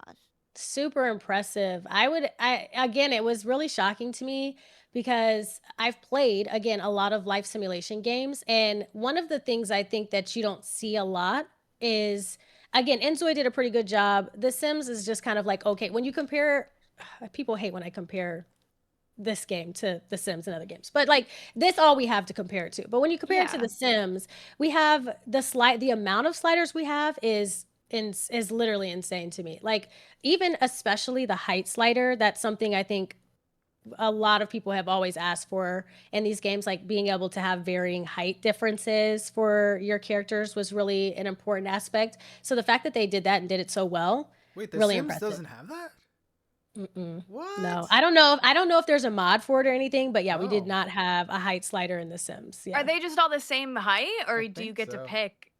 They're Oh, they're just all the same height. So like all of the adults are the same height, all the teenagers are same right. height, so like Weird. in your age group, but yeah, as adults there was no variation in like how tall or short Mm-hmm. they were. Yeah. That's So, so. That's like seems like one of like the main things. mhm. Yeah, but I mean Paralives they were able to implement it and do it really well. So, yeah, I loved seeing the sliders. I mean, you could even change how big your Adam's apple was. Your Wow. neck, your shoulders. You can have like a back that like hunches over, or Yeah. you stand up more straight. Ooh. Like posture was in the game. And then the color wheels, which is another Mm-hmm. big one because I think, to be honest with you, I think what Paralives did. One second. I think what Paralives did was they looked at what all of the Sims players and maybe even people playing Enzoy, what they wanted, and they put it in their game. So like looking at some of the most popular Sims games that I think were ever released was The Sims 2 and The Sims 3. One thing that people loved about The Sims 3 specifically is the color wheel. Being able to change the texture and the color of any item in the game was like, it was insane. It's like an insane feature to have. And they implemented that. And I think that's another highlight of the Para Creator, but also for like everything else that you create in the game. You can change the color to any color that you want. Your eyes, your hair color, your skin color. And skin color was such I was shocked by the small details because I mentioned this in some of the videos that I made, but black and brown people have different color palms, as you guys probably know. And sometimes, not everybody, but sometimes the skin on their palms is a little bit lighter. And so when you're making a black or brown Pyrrha, one of the things that you can do is ensure that their palms are a different color to their actual skin, which is a huge detail. So when you look at stuff like that, you can, like, when it comes to black and brown people, you can tell that Paralives has also done their research when it comes to the hair, when it comes to the skin. Yeah, they did their thing. It's something that now I try to look for in every game that has a character creator. And if it's a thing where it's not a color wheel and you only have like set like color swatches to pick from, I feel like there are still so many games that will give you like 4 options and they will be like non-inclusive at all whatsoever. I don't know why it's not the norm that every game just doesn't have a color wheel. So it's so good that this one does. I know, it's insane. It really isn't. It's an afterthought for a lot of games. So when I see a game that's choosing it to be not an afterthought, like it's at the forefront and they're making sure people can make paras or, especially, I mean, come on, like in every game, maybe not so much, but when you're playing a life simulation game, you need to be able to create whoever, and in order to do that, yeah, 100%. Like if I'm trying to make myself, I need all of the options and able to make myself. And that starts at the base with skin color. And the best way to do that is a color wheel, because then you can go with all of the different, because there's so many different undertones, and skin tone is just complicated. Give people a color wheel and let them, choose what skin tone works best for them, Yeah, let me be green. If I want to be green, let me be green. Yeah. Your alpha buff fantasy. Okay. Hello. Literally. I think one of the things that we always talk about is early access. Like a lot of us are like anti early access, or like if a game comes out and it's early access, we're always like, you know what, we'll just wait. This is an early access he means game. Himself, Patrick. Some of you're like that too sometimes. I feel like we all have things with early access where it's like, okay, what kind of early access is this? Yeah, this is true. Does Paralives feel like, damn, I wish it was complete? Like, is there any roadblocks or? Yeah, well, yes. And I mean, I think I went into it understanding, maybe this is more of a creator thing, but like I went into it understanding like it is very much early access. I knew there were going to be bugs. I knew there were going to be issues. So it does feel early access. But as someone who's played a number of early access games, it's well done, I think, for releasing into early access. Some people release into early access way too early. It's just not ready. And I feel like Paralives, although it is buggy in a variety of different areas, they release it at the right time, I think, personally. So yeah. And then we talked a little bit about it, but we were kind of unsure still about the pricing, because right now it's the lowest it's ever going to be, and then it's going to raise? Like what's... Yes. Yeah, to my understanding right now, I think I can't remember the exact date, but they're running 10% off the $40 US dollar price point. I think it's till June 1st. So okay. By the time by the people time are listening. Listening. Yeah, the sale is sorry, over. guys. I'm so sorry. The good news is that it's still going to be the cheapest it's ever going to be. So even if you didn't get the 10% off, it's still going to be $40 US dollars during the early access period. Now, I'm not sure what it's going to be priced at. Okay. My best guess is like once they release into a fully like fleshed out game, it's probably going to be $60 or $70. I feel like that's just a guess. I don't know, but yeah, it's $40 right now, and the price is going to increase once they leave early access, to my understanding. And they said no DLC ever or something like that. Yeah. Yeah. And So, they like dude, they like locked down on that again. Yes. Because people kept asking. So then they're like, yeah, we are gonna be doing like if you paid want the DLC. full Sims 4 experience, that's what, like friggin' $500, dude. They have so many packs. 500. No, I don't even know. you're talking Like- about thousands. Seriously? Oh my god. You paid for every single no, you paid for everything. I'm not even joking. Damn. When I say every expansion pack released, I think was $40. I think I might even be wrong about that, wow. but it was $40 US. But they had expansion packs, and then they had something else that was like smaller than an expansion pack. I can't even remember what it was called, and that you had to pay for, that I think was like $20 US. And then they had something called kits, which were like $5 US, which the kits were like little bundles of like furniture or clothing or whatever, and you had to pay for everything. So people who have every single kit, expansion pack, everything in The Sims is probably paid thousands of dollars. Yeah. Wow. Damn. Which is insane. So the fact that Paralives, I think, is one of the selling points, and there's a lot of riffraff on it being too expensive for an early access game. I don't necessarily agree. I feel like they're mindful of the fact that they're an indie team, mindful of the fact they also had a Kickstarter that made them a lot of money. Okay, I agree. They had a Kickstarter that made them a lot of money, but I think they do have to price it at a point where it's going to make sense if they're going to be able to bring us content in the future, especially for free. Yep. You know, they're going to need, income, especially because it's like 15 people, I think, developing the game. So I think the price point is fine, $40 early access, and then you get access to every single other piece of content that ever is released to the game for free. Like that, I mean, if we're being honest, DLCs or expansion packs are not free, usually, in most cases, right? Or no? Yeah, No, no. not really. No. So the fact that, like, when, again, for example, like when they bring pets or when they bring seasons or when we bring any of that stuff to the games, it's gonna be a free update that we get to enjoy. And if, again, you compare it to The Sims, for example, seasons paid, pets paid, you had to buy all that stuff. Yeah. I did not realize they raised like millions of dollars on Kickstarter. I was just like, oh, I didn't even know this originated Yes. from Kickstarter. But that, Yeah. that makes a lot of sense. Yeah, they made millions of dollars on Kickstarter, and then they had a really successful launch, as you guys probably have seen. I think in the first 8 hours, they sold something like 250,000 copies of the game. So you do the math on that. They made a nice little chunk of change for, they had a really successful early access. So I don't mind. Lots of money now. I don't mind paying up on games like this that give you hundreds, if not thousands of hours. Like, I know that pricing has been a big thing, but there are some games out there that you pay, like I bought Yoshi the other day and it was $70 for a 10-hour game. So it's like Yoshi was $70. Yeah, it's 70 physically. So Oh my gosh. Yeah. Wow.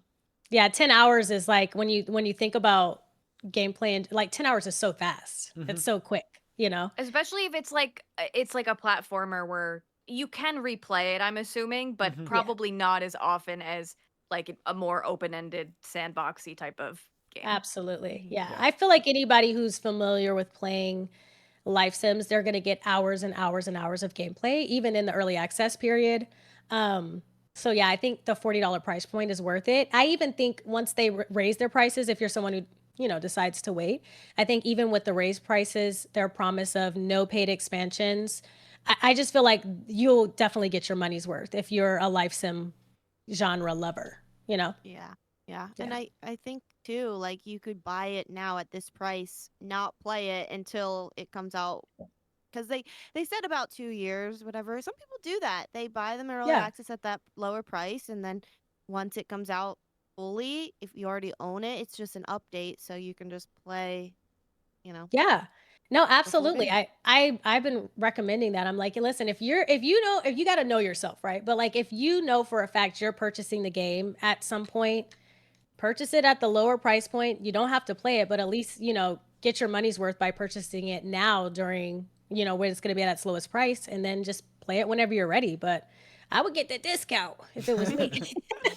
half off. Exactly. Yeah. Right. Yeah. Right.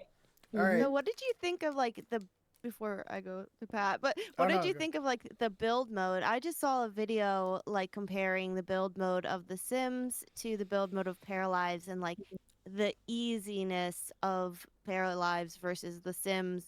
I don't know. So if you have more insights on that. Oh yeah. Man, I've built so much in The Sims too. I would say the build mode is very intuitive. It has its bugs, which I'll probably repeat that for everything because I like to be clear, like so people have an understanding. There are bugs and stuff that happen, but in general, as someone who's not really a builder, I'm more of a decorator than I am a builder. Like, give me the structure and I'll just put the stuff inside.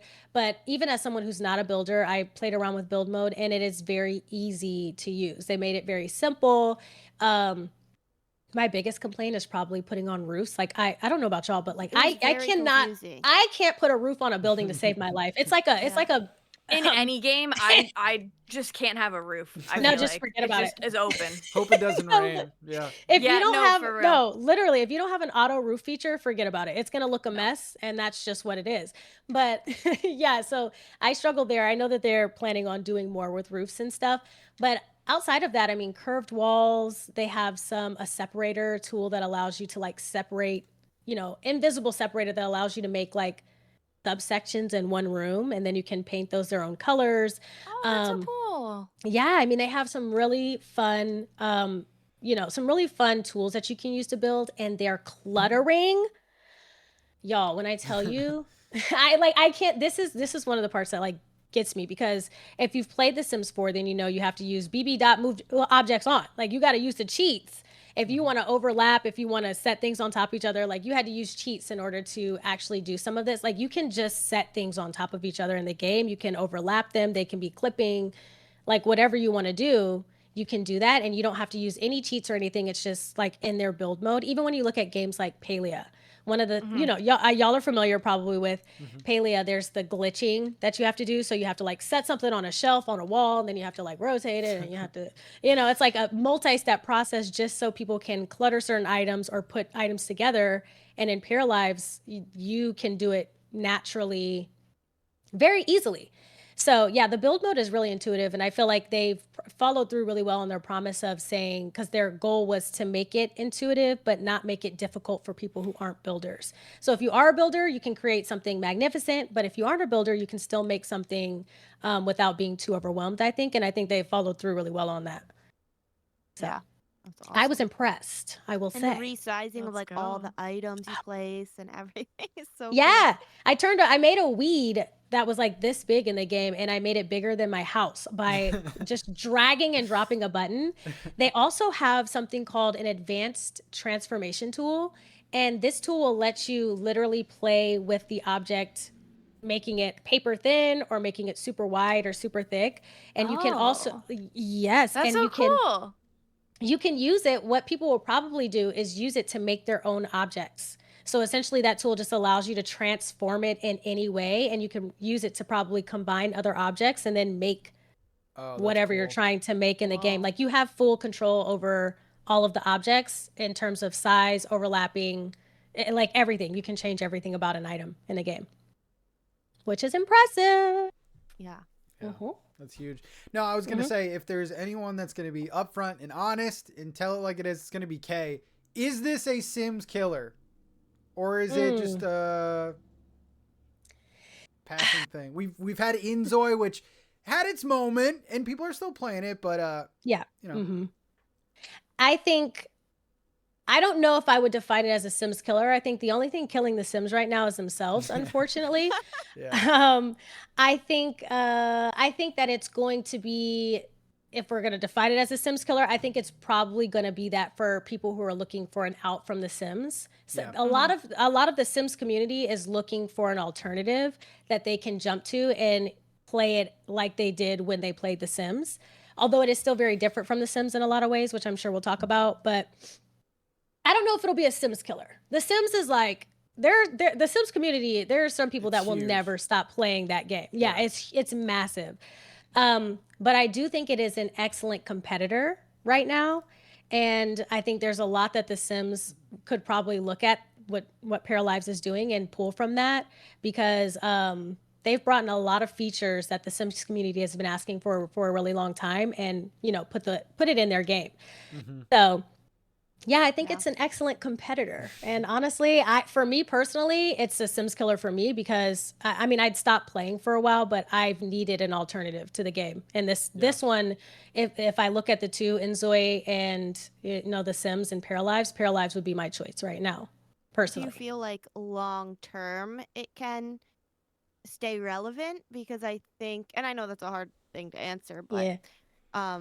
because I feel like Inzoi kind of was like going so far up and then all of a sudden like kind of plummeted down and like Yeah. maybe doesn't have as many players as it had. Mm-hmm. So what I about Paralives?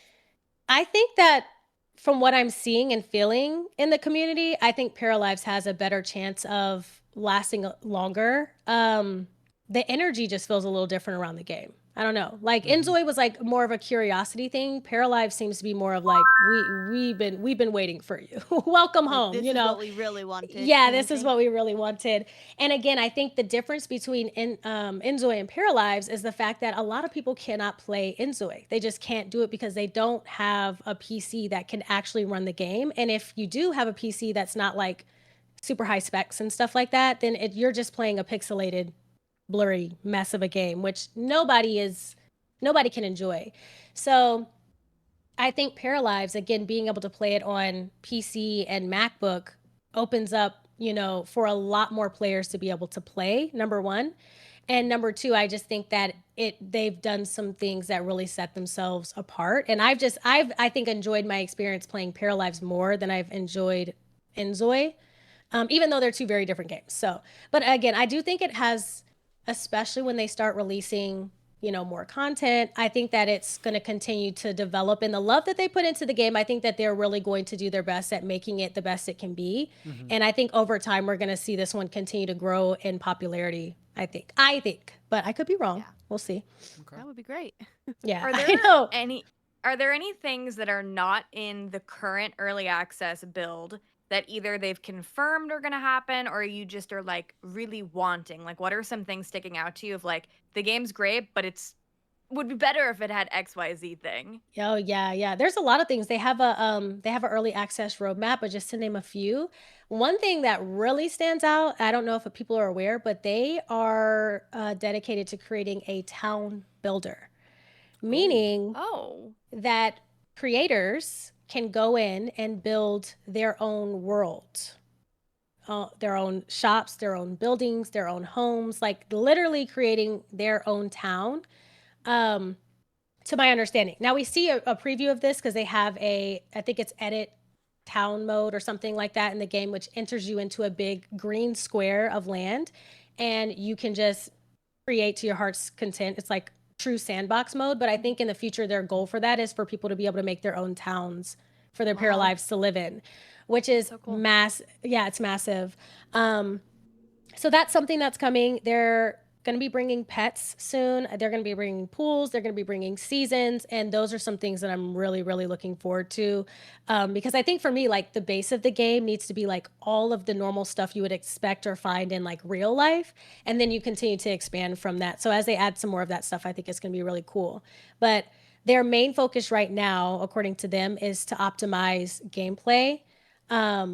And I think that's a really smart focus for them. To be honest, I don't really care about the other stuff until live mode and the actual gameplay is, perfected. I feel like that's your base point, right? Like you need to make sure your game plays well before you can jump in. Like stop giving us content. I think that's another thing with Inzoi. People can correct me if I'm wrong, but like for example, in their early access period, they kept bringing more content, which is great. It's exciting, but you really need to focus on how your game plays, the base of it, and in its natural state before you just keep bringing content, because then it just becomes a shell of a life simulator essentially. You know what I'm saying? Like Yeah.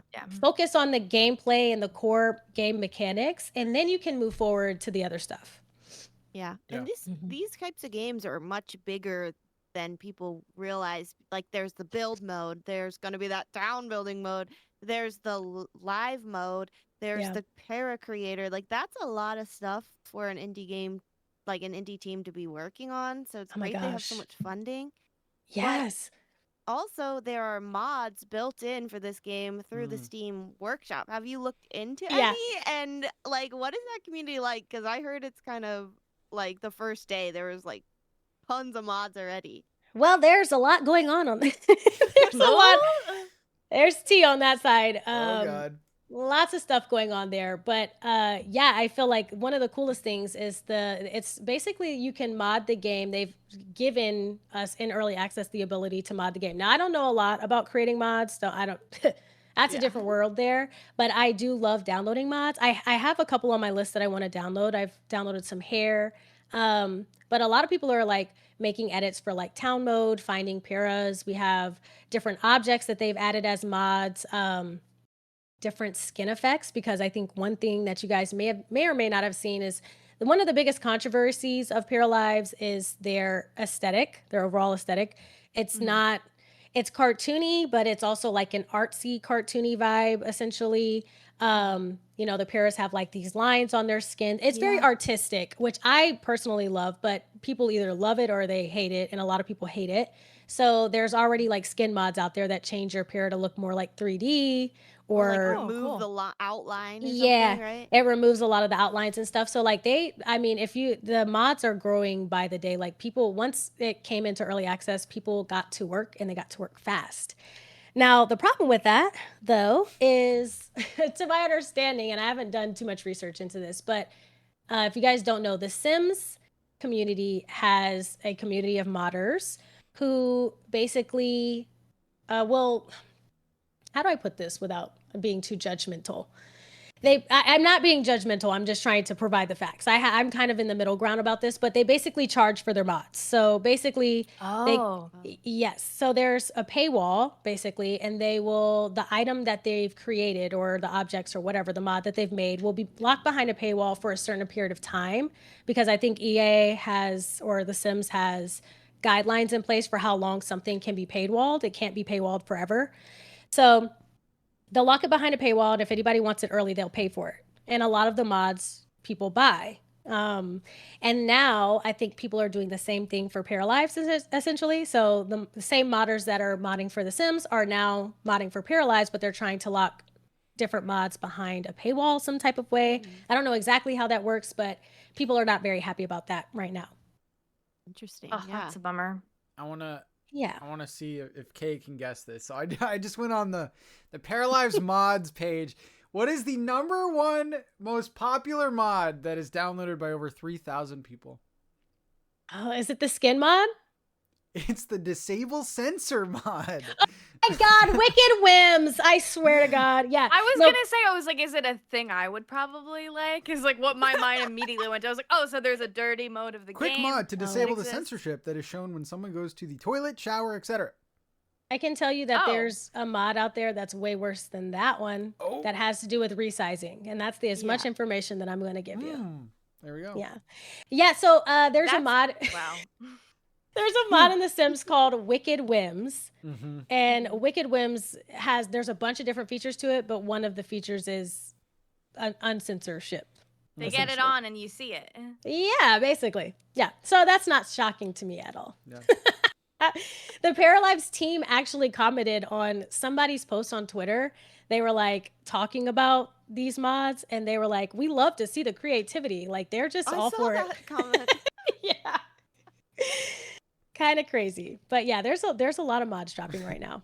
It's exciting though, because like early access for a lot of people means like, like I'll just wait for the game to be finished. But this type of game you can follow along, and I'm assuming like you're in the creator program. Do you have any, like, do you give them feedback? Are they listening to you guys? Like, how involved are you? Oh, for one, they seem to be super involved, and I've been a part of a lot of creator programs, and they seem to take it, like they respond to everything that everybody says. Like most people's questions in the creator program are not going unanswered. We have an entire forum for feedback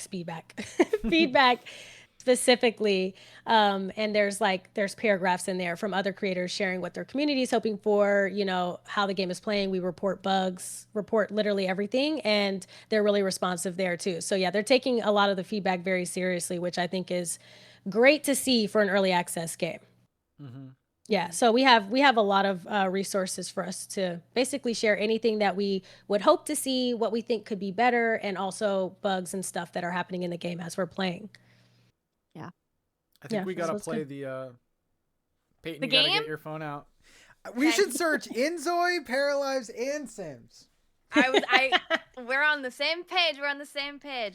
This It is is- our favorite thing we do on the show of we use this tool to see how many people right now are playing these games on Oh, yeah. Steam. And Yeah. we guess to see. Should we start with Paralives or should we save Paralives for last? Save Paralyzed for last. Yeah. Okay. Maybe Let's- Sims. Let's do The Sims 4. Yeah. So this is from Steam. Right now, it's Monday at 11 a.m. How many people do you think are playing The Sims 4? God. From Steam. I don't know if like you can play from other 40,000. Yeah. You can play on other platforms too. But Engines, if right? we're just saying Steam, I want to say 20,000. Okay. That's probably low. Is it low? I said 40. Okay. Yeah, 40. 40 is a good. Let's go 40. What do you think, man? Then I'll take Kay's guess of 20. It's actually 27,380 and it's Wow. showing there's been a big drop off recently. Wow. Notably. Yeah, there has. It is a So- weird time, but still, wow. Yeah. Dang. Interesting. Yeah. So, what about Inzoi? How many people do you think are playing That's gotta be Inzoi right lower. now? We Say guessed 5,000? This one recently. Yeah, it was something around 3,000 last time we guessed. Yeah, I'll say like 2,500. 2,642. Mhm. That's not And surprising. now, I am excited to see how many people do you think are currently playing Paralives? Is it more or less than Sims? Well, you have to guess. That's the whole fun. I say 20,000. Yeah, like 25.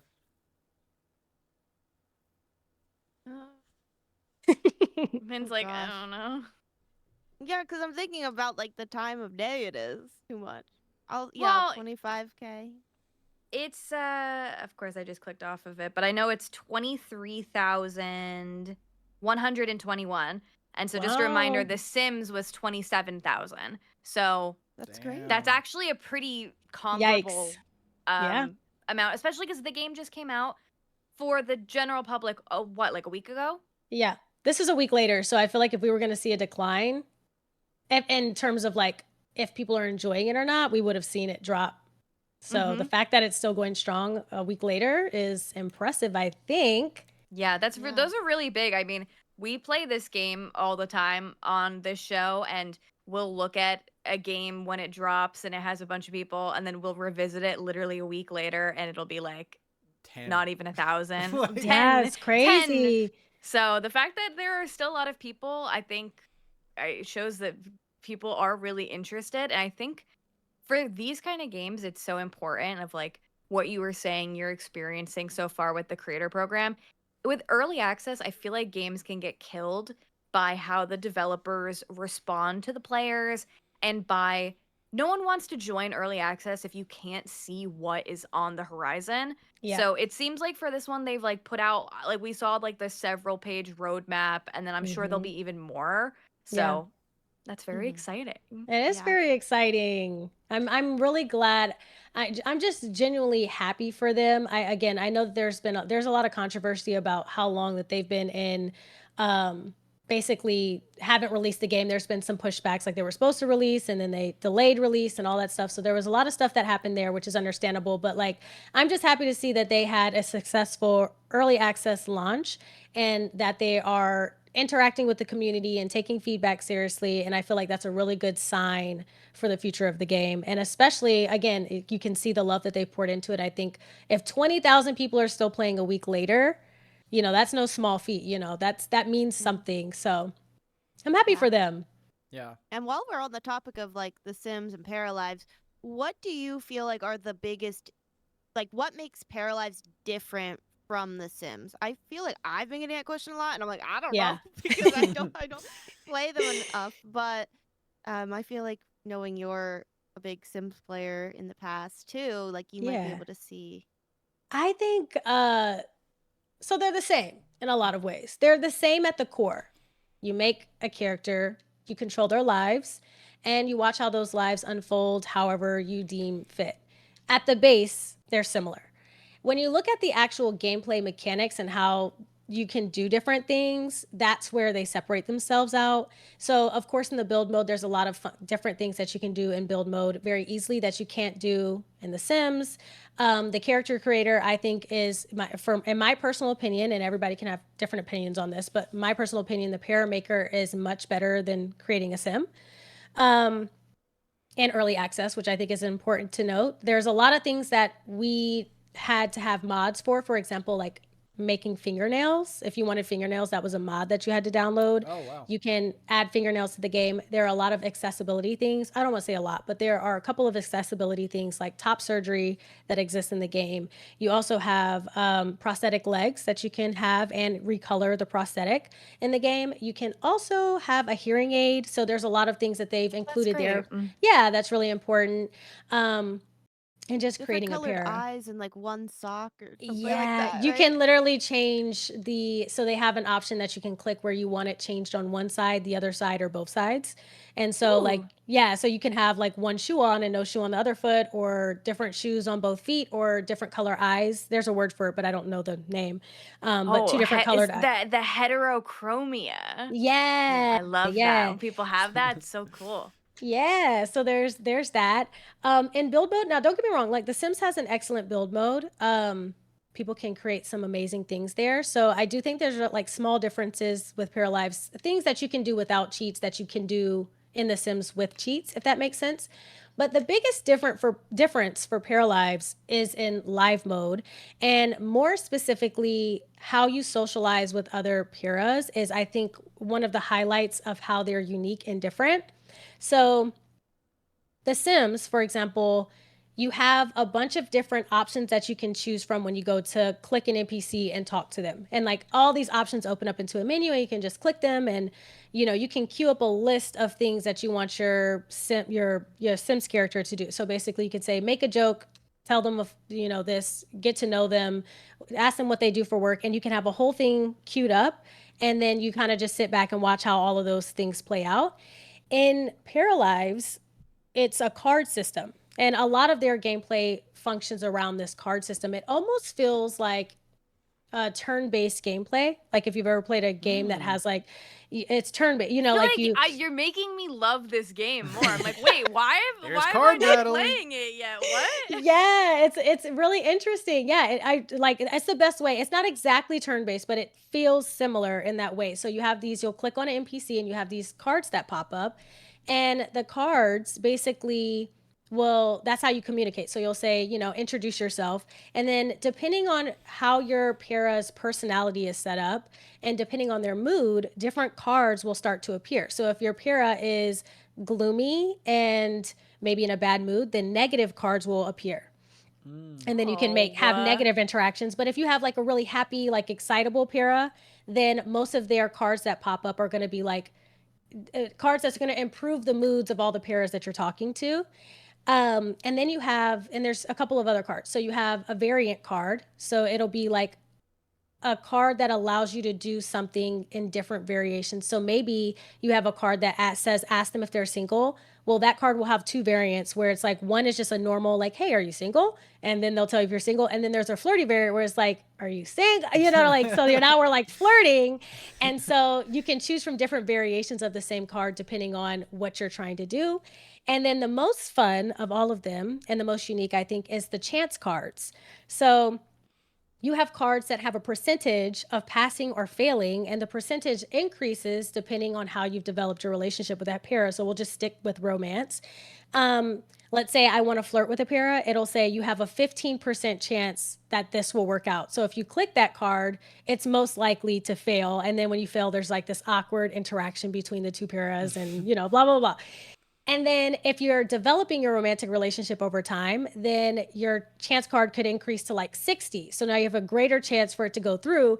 And I think that's the funnest part of socialization in the game, because you're not always going to just work out in a relationship. You're going to have to actually work at, hopefully getting them to flirt and getting them to like each other. And even with those chance cards, like it could be 80%. I've clicked on an 80% chance card and it still failed, like randomly. So it's like, it's more realistic in the fact that like, you can't just make everybody love each other. You have to, it may work out, it may not. You may have to try again another day.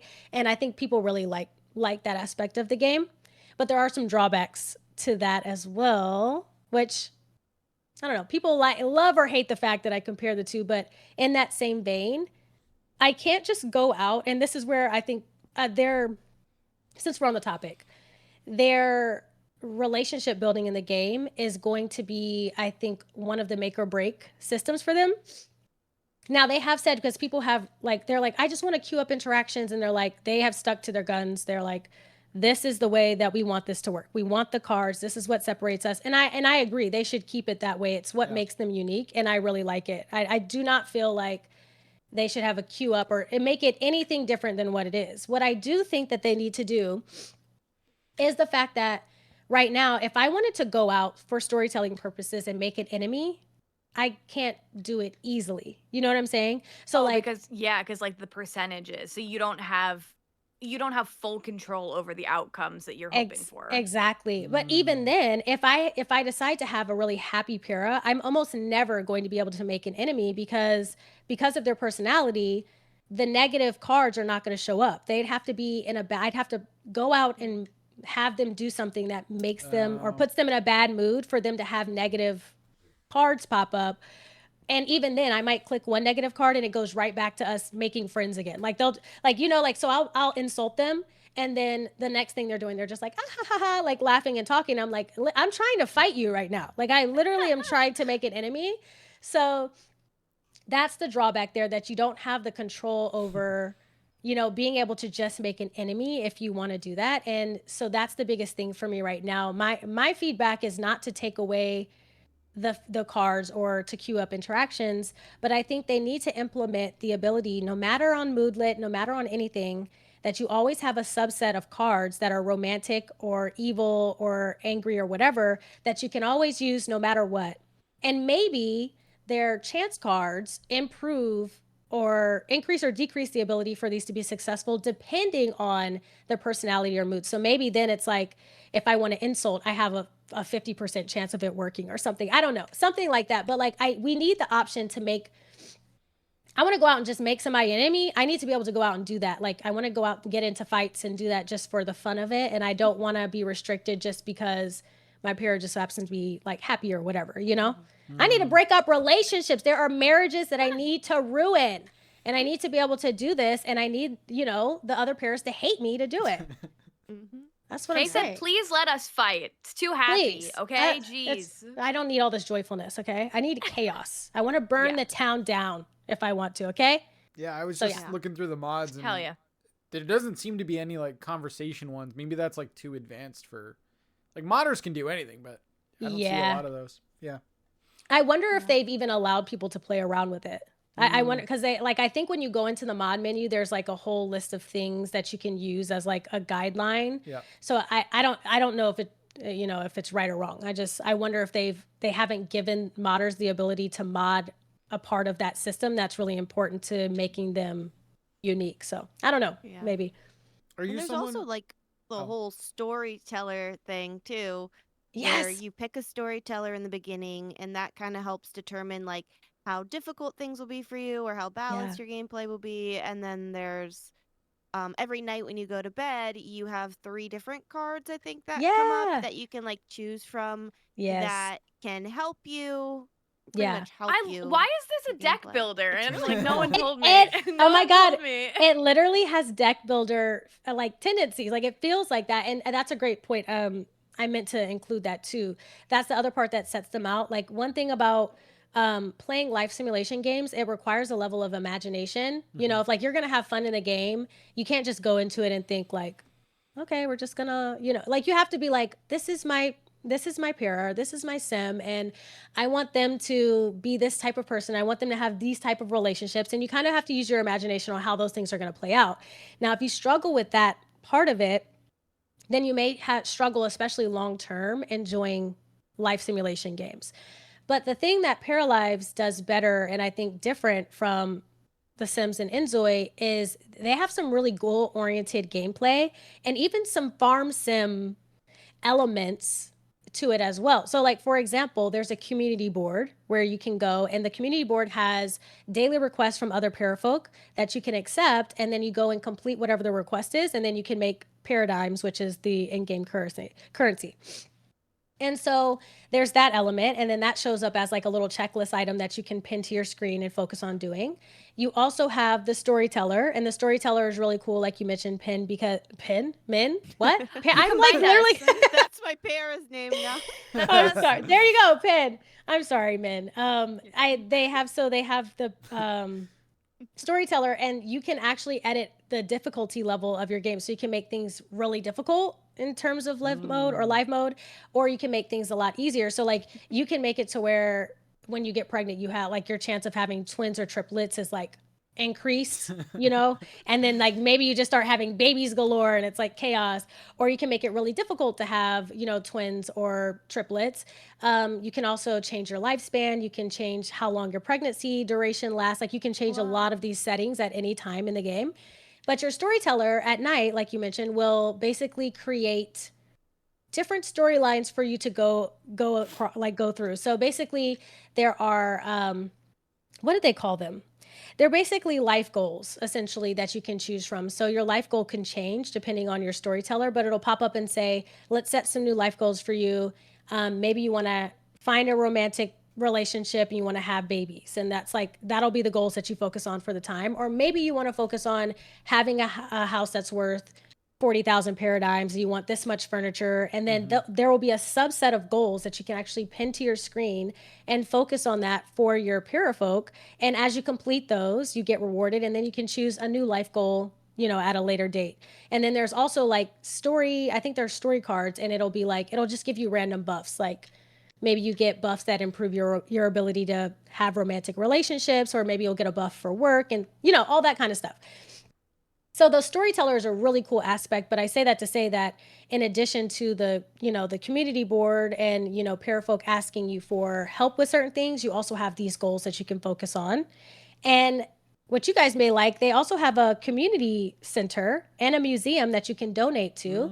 So yeah, and you can complete the bundle. So the community center has a bunch of different bundles of stuff that you have to collect and donate to complete it. And in the museum, you have to collect a bunch of stuff around the world and donate to the museum. And as you donate, it actually starts to appear in the boxes in the museum, and you get rewarded for completing that as well. So there's like some goal-oriented gameplay that's really cool, because it'll allow you to, like, if you're someone who lacks the ability to like create storylines or focus, you actually have, you know, goals that you can set for yourself and work towards those goals, which I think is a lot of fun. Did you make this game? I wish.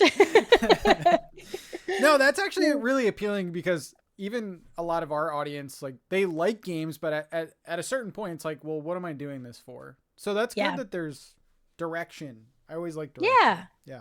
Me too. I need it sometimes for myself. I can create storylines, but I love a good checklist. You know, give me a checklist and something to refocus my mind. Like, what was I doing? Okay, I need to be trying to have some babies. And that's what I'll focus on. So, yeah. That's awesome. I was going to ask if you were the type of person that downloads a bunch of mods, or you play like vanilla. I'll download mods. Yeah. If I need something in the game, especially when it comes to like aesthetics or objects, hair, clothing, all that kind of stuff, I'm downloading it.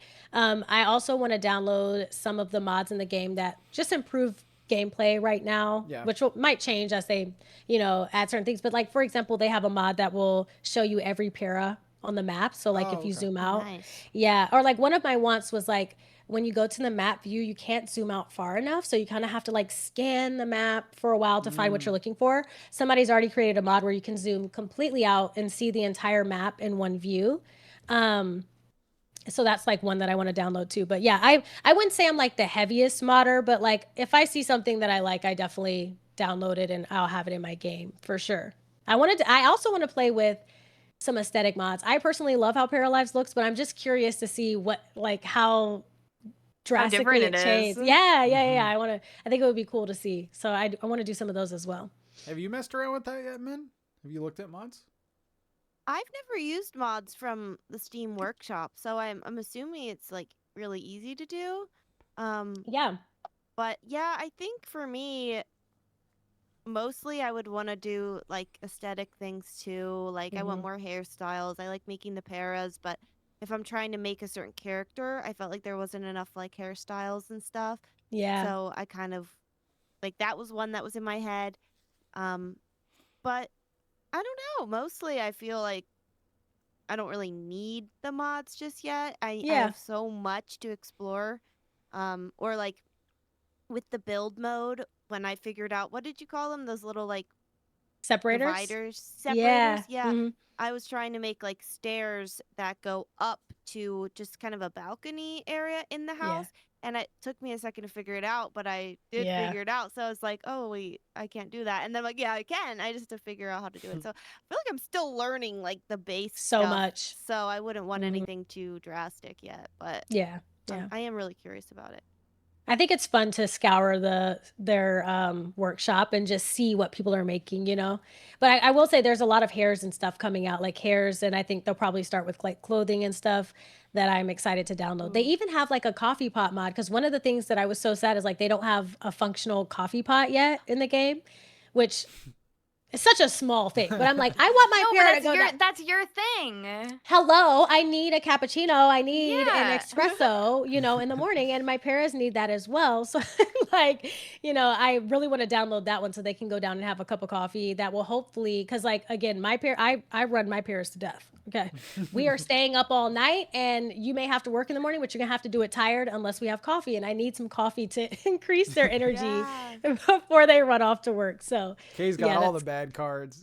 I'm telling you. He said, "You're gonna fight, and you're gonna stay up all night, and Listen. you're gonna do it now." So are I've you already- sabotaging your character to get bad cards? Oh, I've made a couple of new characters to like play around with Oh, different, but my character is actually an evil genius right now. We've already offed a couple of paras. Yeah, I have some skeletons in the basement of my house. Oh yeah, oh yeah, yeah, You can kill people? oh yeah, oh yeah, yeah. Oh. I mean, the only way that you can do it right now, technically, is by locking them in a room. So Oh, of essentially, course. I married the town hottie. His name was Jason, but he was already married, unfortunately, or he was engaged. But I needed that relationship to end, obviously. course. So I invited her to come live with us. Sophia was her name. She was gorgeous. And Sophia, You're so evil.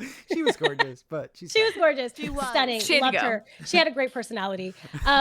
And so I led her downstairs to my basement where I put her in a room and then I took away all the doors and I just left her down there. She passed away from exhaustion, unfortunately. Rest in peace. Rest in peace, you know. Yep. And then I set a skeleton in the basement to memorialize her passing. Remember.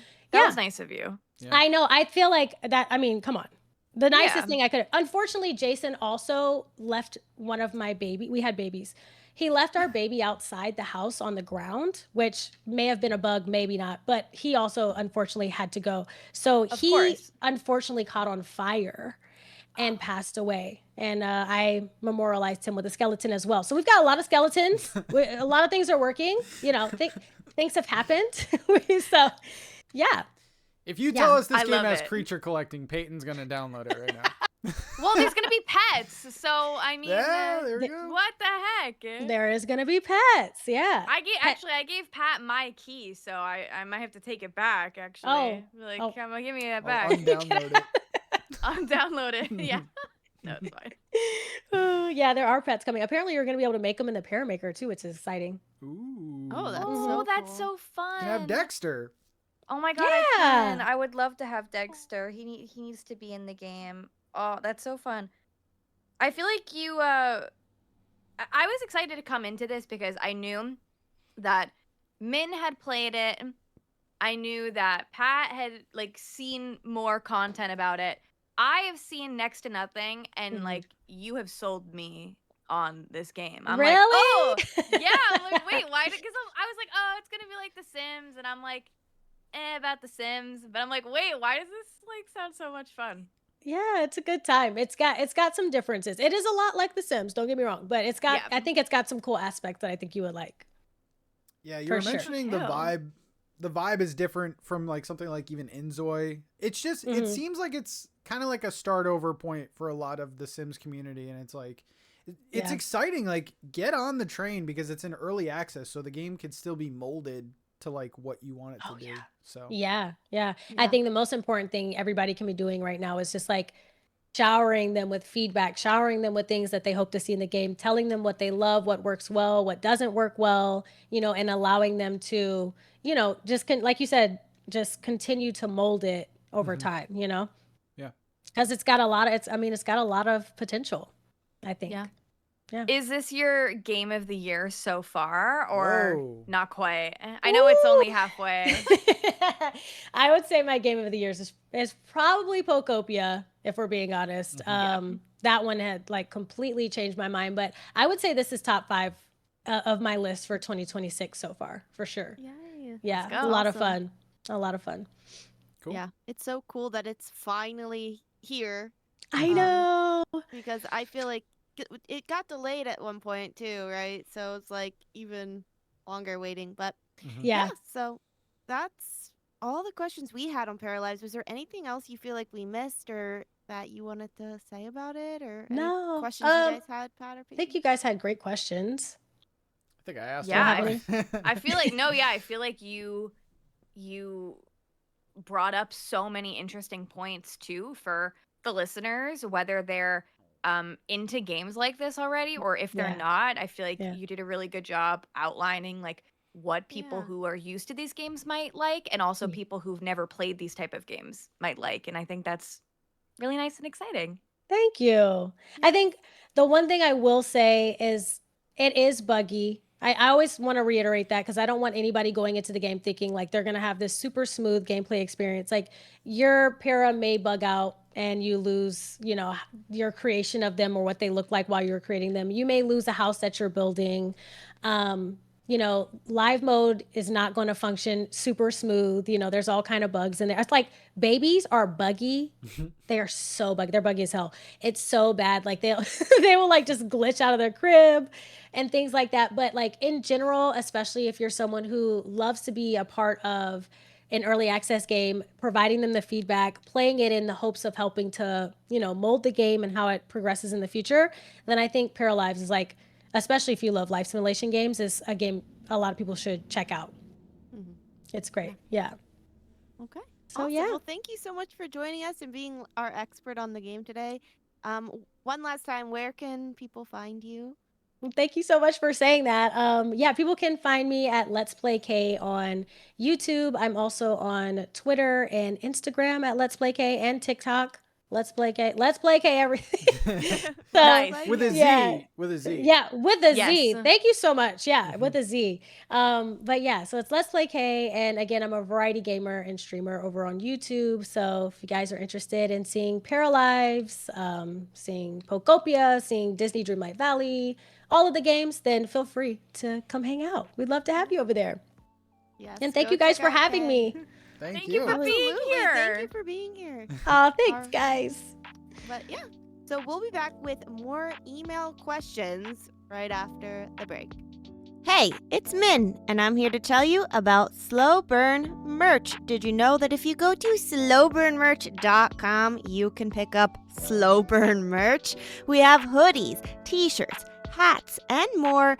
And we even have a sticker sheet featuring the 4 different seasonal logos for Slow Burn if you want to pick it up. They are so cute. Thank you so much if you do so. It's a great way not only to support the podcast, but to represent your favorite cozy game podcast. Welcome back, everyone, and thank you so much for listening to episode 9 of season 4 of the Slow Burn podcast. Wasn't that such an amazing interview we just had with Let's Play K? I thought it was so much fun. I feel like we learned a lot. And now we're going to close out the episode in your favorite way and mine, the segment of variety of names. But once again, it's brought to you by me, Peyton. So it's, or Pay, because I'm trying to be a different woman, like I said at the top. So welcome to Pay's Parcels, where we Ooh. go through, who is this woman? where we go through our email inbox and we answer questions submitted to us by you. If you have a question for us, please send us an email to slowburncast@gmail.com. Just want to remind everybody again that we do not necessarily answer these questions in order. We are not trying to skip you. We love you, and thank you so much for the submissions. We got some fun emails for today's show. This first one made me laugh so hard, just the way that it is written, and we couldn't not talk about it on the show. This is coming to us from Shannon. Shannon says, "Dearest Slow Burn podcast hosts, this is my most desperate hour. My tiny human has discovered this thing I have been told is known as Roblox. I have spent a fortnight trying to understand this thing, but alas, I am lost. What is Roblox? Who is Roblox? And of utmost importance, why is Roblox? Can you assist during this darkest hour? I must better understand what I have allowed into my home and if it should be feared or stopped. These are trying times, and I reach for your wisdom during this moment. Help me, Slow Burn podcast host. You're my only hope. Sincerely, Shannon."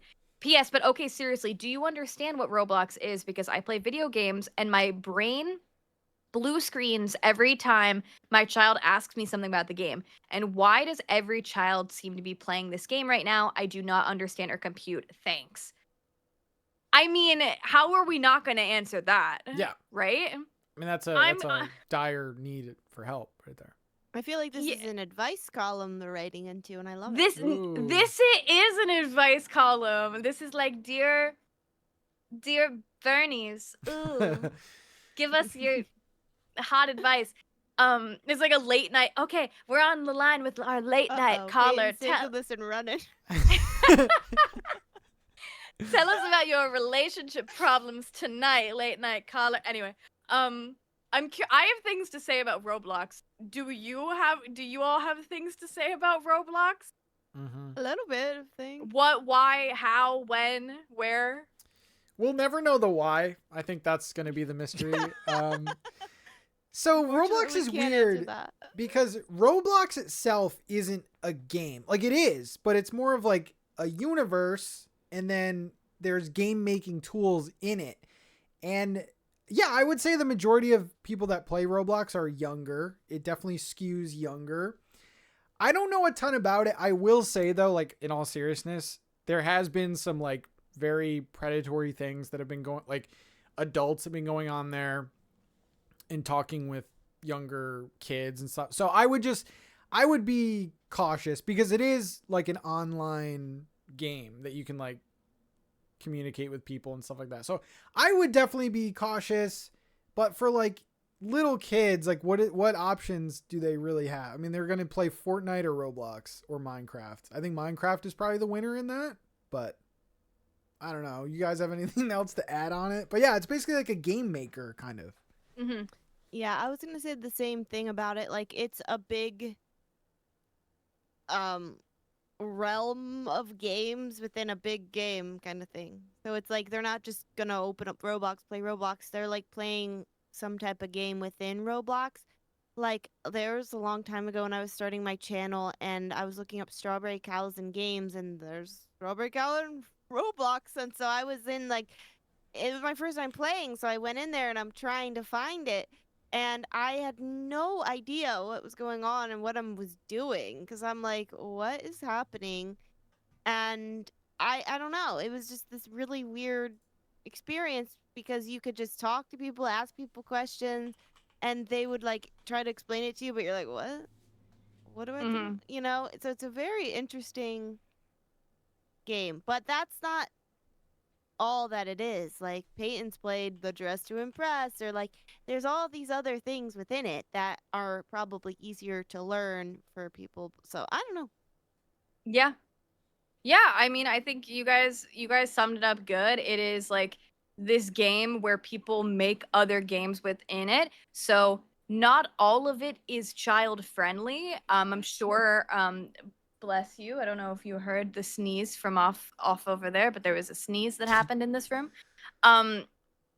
not all of the games are going to be child friendly. I'm sure a lot of them are, because I know that it is primarily a younger audience playing Roblox. I don't know, can't speak to the kind of safety features Roblox has, and like if it's up to the game maker to decide what is allowed and what isn't. If you have a kid playing Roblox, if you have a kid on the internet at all, I think you should. I'm not a parent, don't listen to me, but I think it's always important to keep an eye on what they're doing, because you can get to crazy sides of the internet really fast, and you can't trust that everybody has good intentions while playing together online. But yeah, I think the thing about Roblox, why so many kids play it, I believe the base game is free. Like like most of it is free, and then you can get like the Robux to like buy certain things depending on like what it is. So if your kid is like hounding you for like Robux, they want to get like a microtransaction in one of their things. My experience is I loved Dress to Impress, which was the first time I ever played the only time I've ever played anything Roblox. And it was this game that someone made that is like a dress up challenge game. And you have a certain amount of time to put an outfit together based off of this theme. And then it's a runway show, and everybody votes for who their favorite is. But it got really like unhinged and chaotic because you can like stack clothing, and people did really crazy themes. So I played a little bit of that, and it's fun. But it's kind of, it all has the sense of like, it's also like like a terrible game, low key. It all like looks like not the best game ever. Like the quality of it. So yeah, that's Roblox. What, when, where, and who. Why kids are playing it is because it's on mobile. It's so easy everywhere. to play. Yeah. You don't have to have a gaming PC. You don't have to have a Switch 2 for it. And it's online for them to play with their friends. So it's probably easier to get into if you're a younger kid and maybe you're not into like Fortnite. Fortnite's too much. Roblox might be the easier one, but yeah.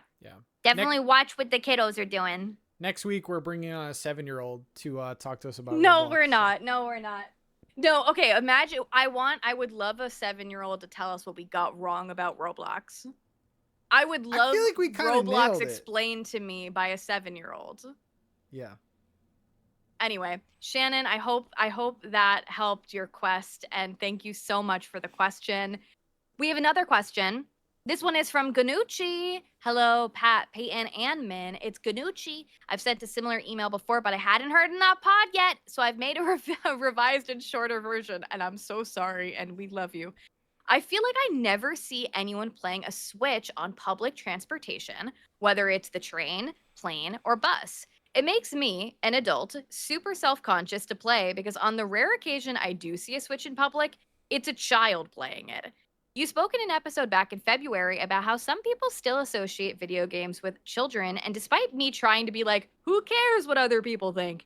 It's tough to really put that into practice. Do you all play in public? And if so, is it easy for you to just ignore what everyone else might be thinking? Thank you for an amazing podcast and hilarious afterburn. And I don't mean the podcast isn't also hilarious, but hearing the tangents you guys get on in the afterburn is iconic. Cozily yours, Ganucci. I'm so interested to hear your guys' answers on this. We live in 3 very different places. Not that different. We're all on the East Coast in the United States, but different enough.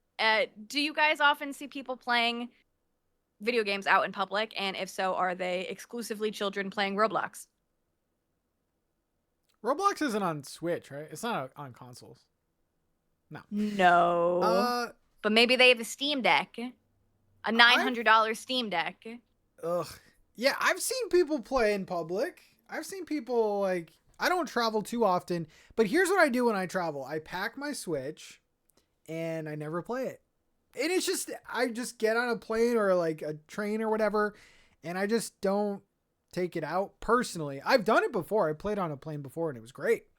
But I'm just a little weary about taking my $500 console out on a plane or whatever. But no, I've seen adults play. I've also seen a lot of kids have like a Switch Lite or whatever. I feel like the Switch Lite is the perfect travel companion. It's compact, it's cute, it's little, you know. But I've seen adults I'm assuming you have too, Peyton. You're in New York City. Yeah, I thought this was so interesting because on the weekly, someone's busting out their Switch on the subway. Like every single week, I swear, maybe it's the same man I see every week, but I go to acupuncture every week, and it's late at night, and I come home, and always on the other side of the platform, there's a dude waiting with his Switch, and it's a Switch 2. It's notably a Switch 2, and I'm just like, here's my thing of it. I am not insecure about playing video games like people will judge me. I just think someone's gonna try to steal my Switch. Yeah. Like, I'm not confident that if I sat on the New York City subway, that someone is not going to try to, like, swipe the Switch out of my hands. But I have seen mostly adults playing their Switch, though sometimes I have seen children playing with their Switch on the subway. And I was just on a plane, and I did see a lot of people in the airport with Switches that were adults.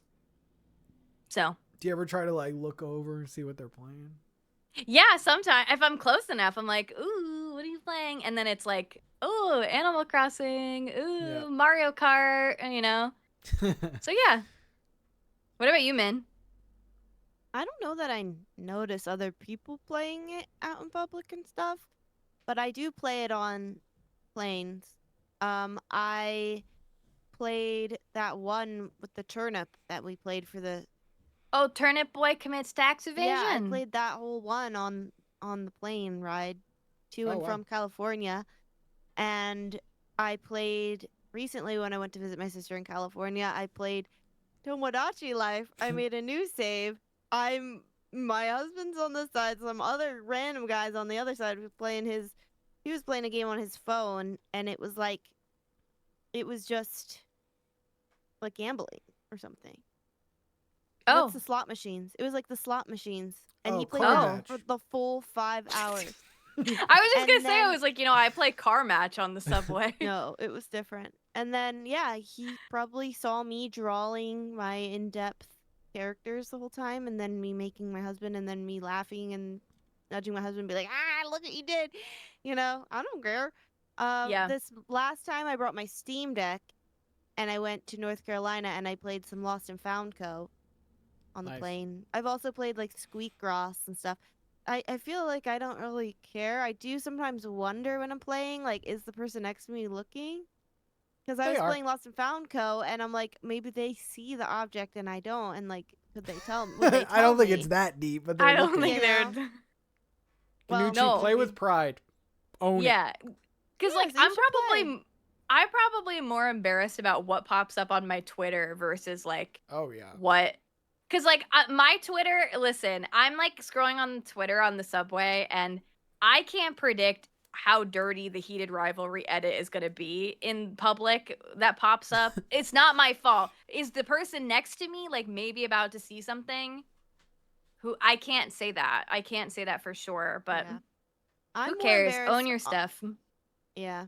I'm more embarrassed on the plane when it was launching up, and I was not sitting with Van. We weren't seated together. He was all the way in the back, and I'm like all in the front. And I would get really scared of the turbulence and stuff, especially when you're going up and it has some turbulence. So I was like that, and the girl next to me was like, "What the heck is wrong?" Because I'm always like, we're about to die and crash. Yeah. No one else is freaking out but me. That's my thought every time. And I wish I never saw Lost. I wish I never saw it. Because I literally start to think, oh, that guy's gonna be the one with the bonfire. I hope that one survives because, like, I need them, and I assume I'm surviving. See, I don't do anything on a plane. I just like use my imagination the whole time. Like I don't like watch movies on the plane or like play games on the plane. I put on music and I just like stare. I love a good movie. What's your favorite plane movie? I had a weird one. I watched Finding Dory on a plane. That's weird. Why is that weird? That's kind of a random one. One of the biggest Pixar movies ever is random? Yeah, nowadays it's a random pick. I will say I've only seen it once.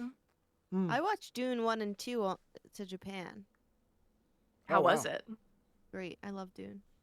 Let's And go. it's I've never long. seen it, but And like a lot of time I just fall asleep, so I wake up, pause it, and then go back to sleep. But oh, I like it. yeah.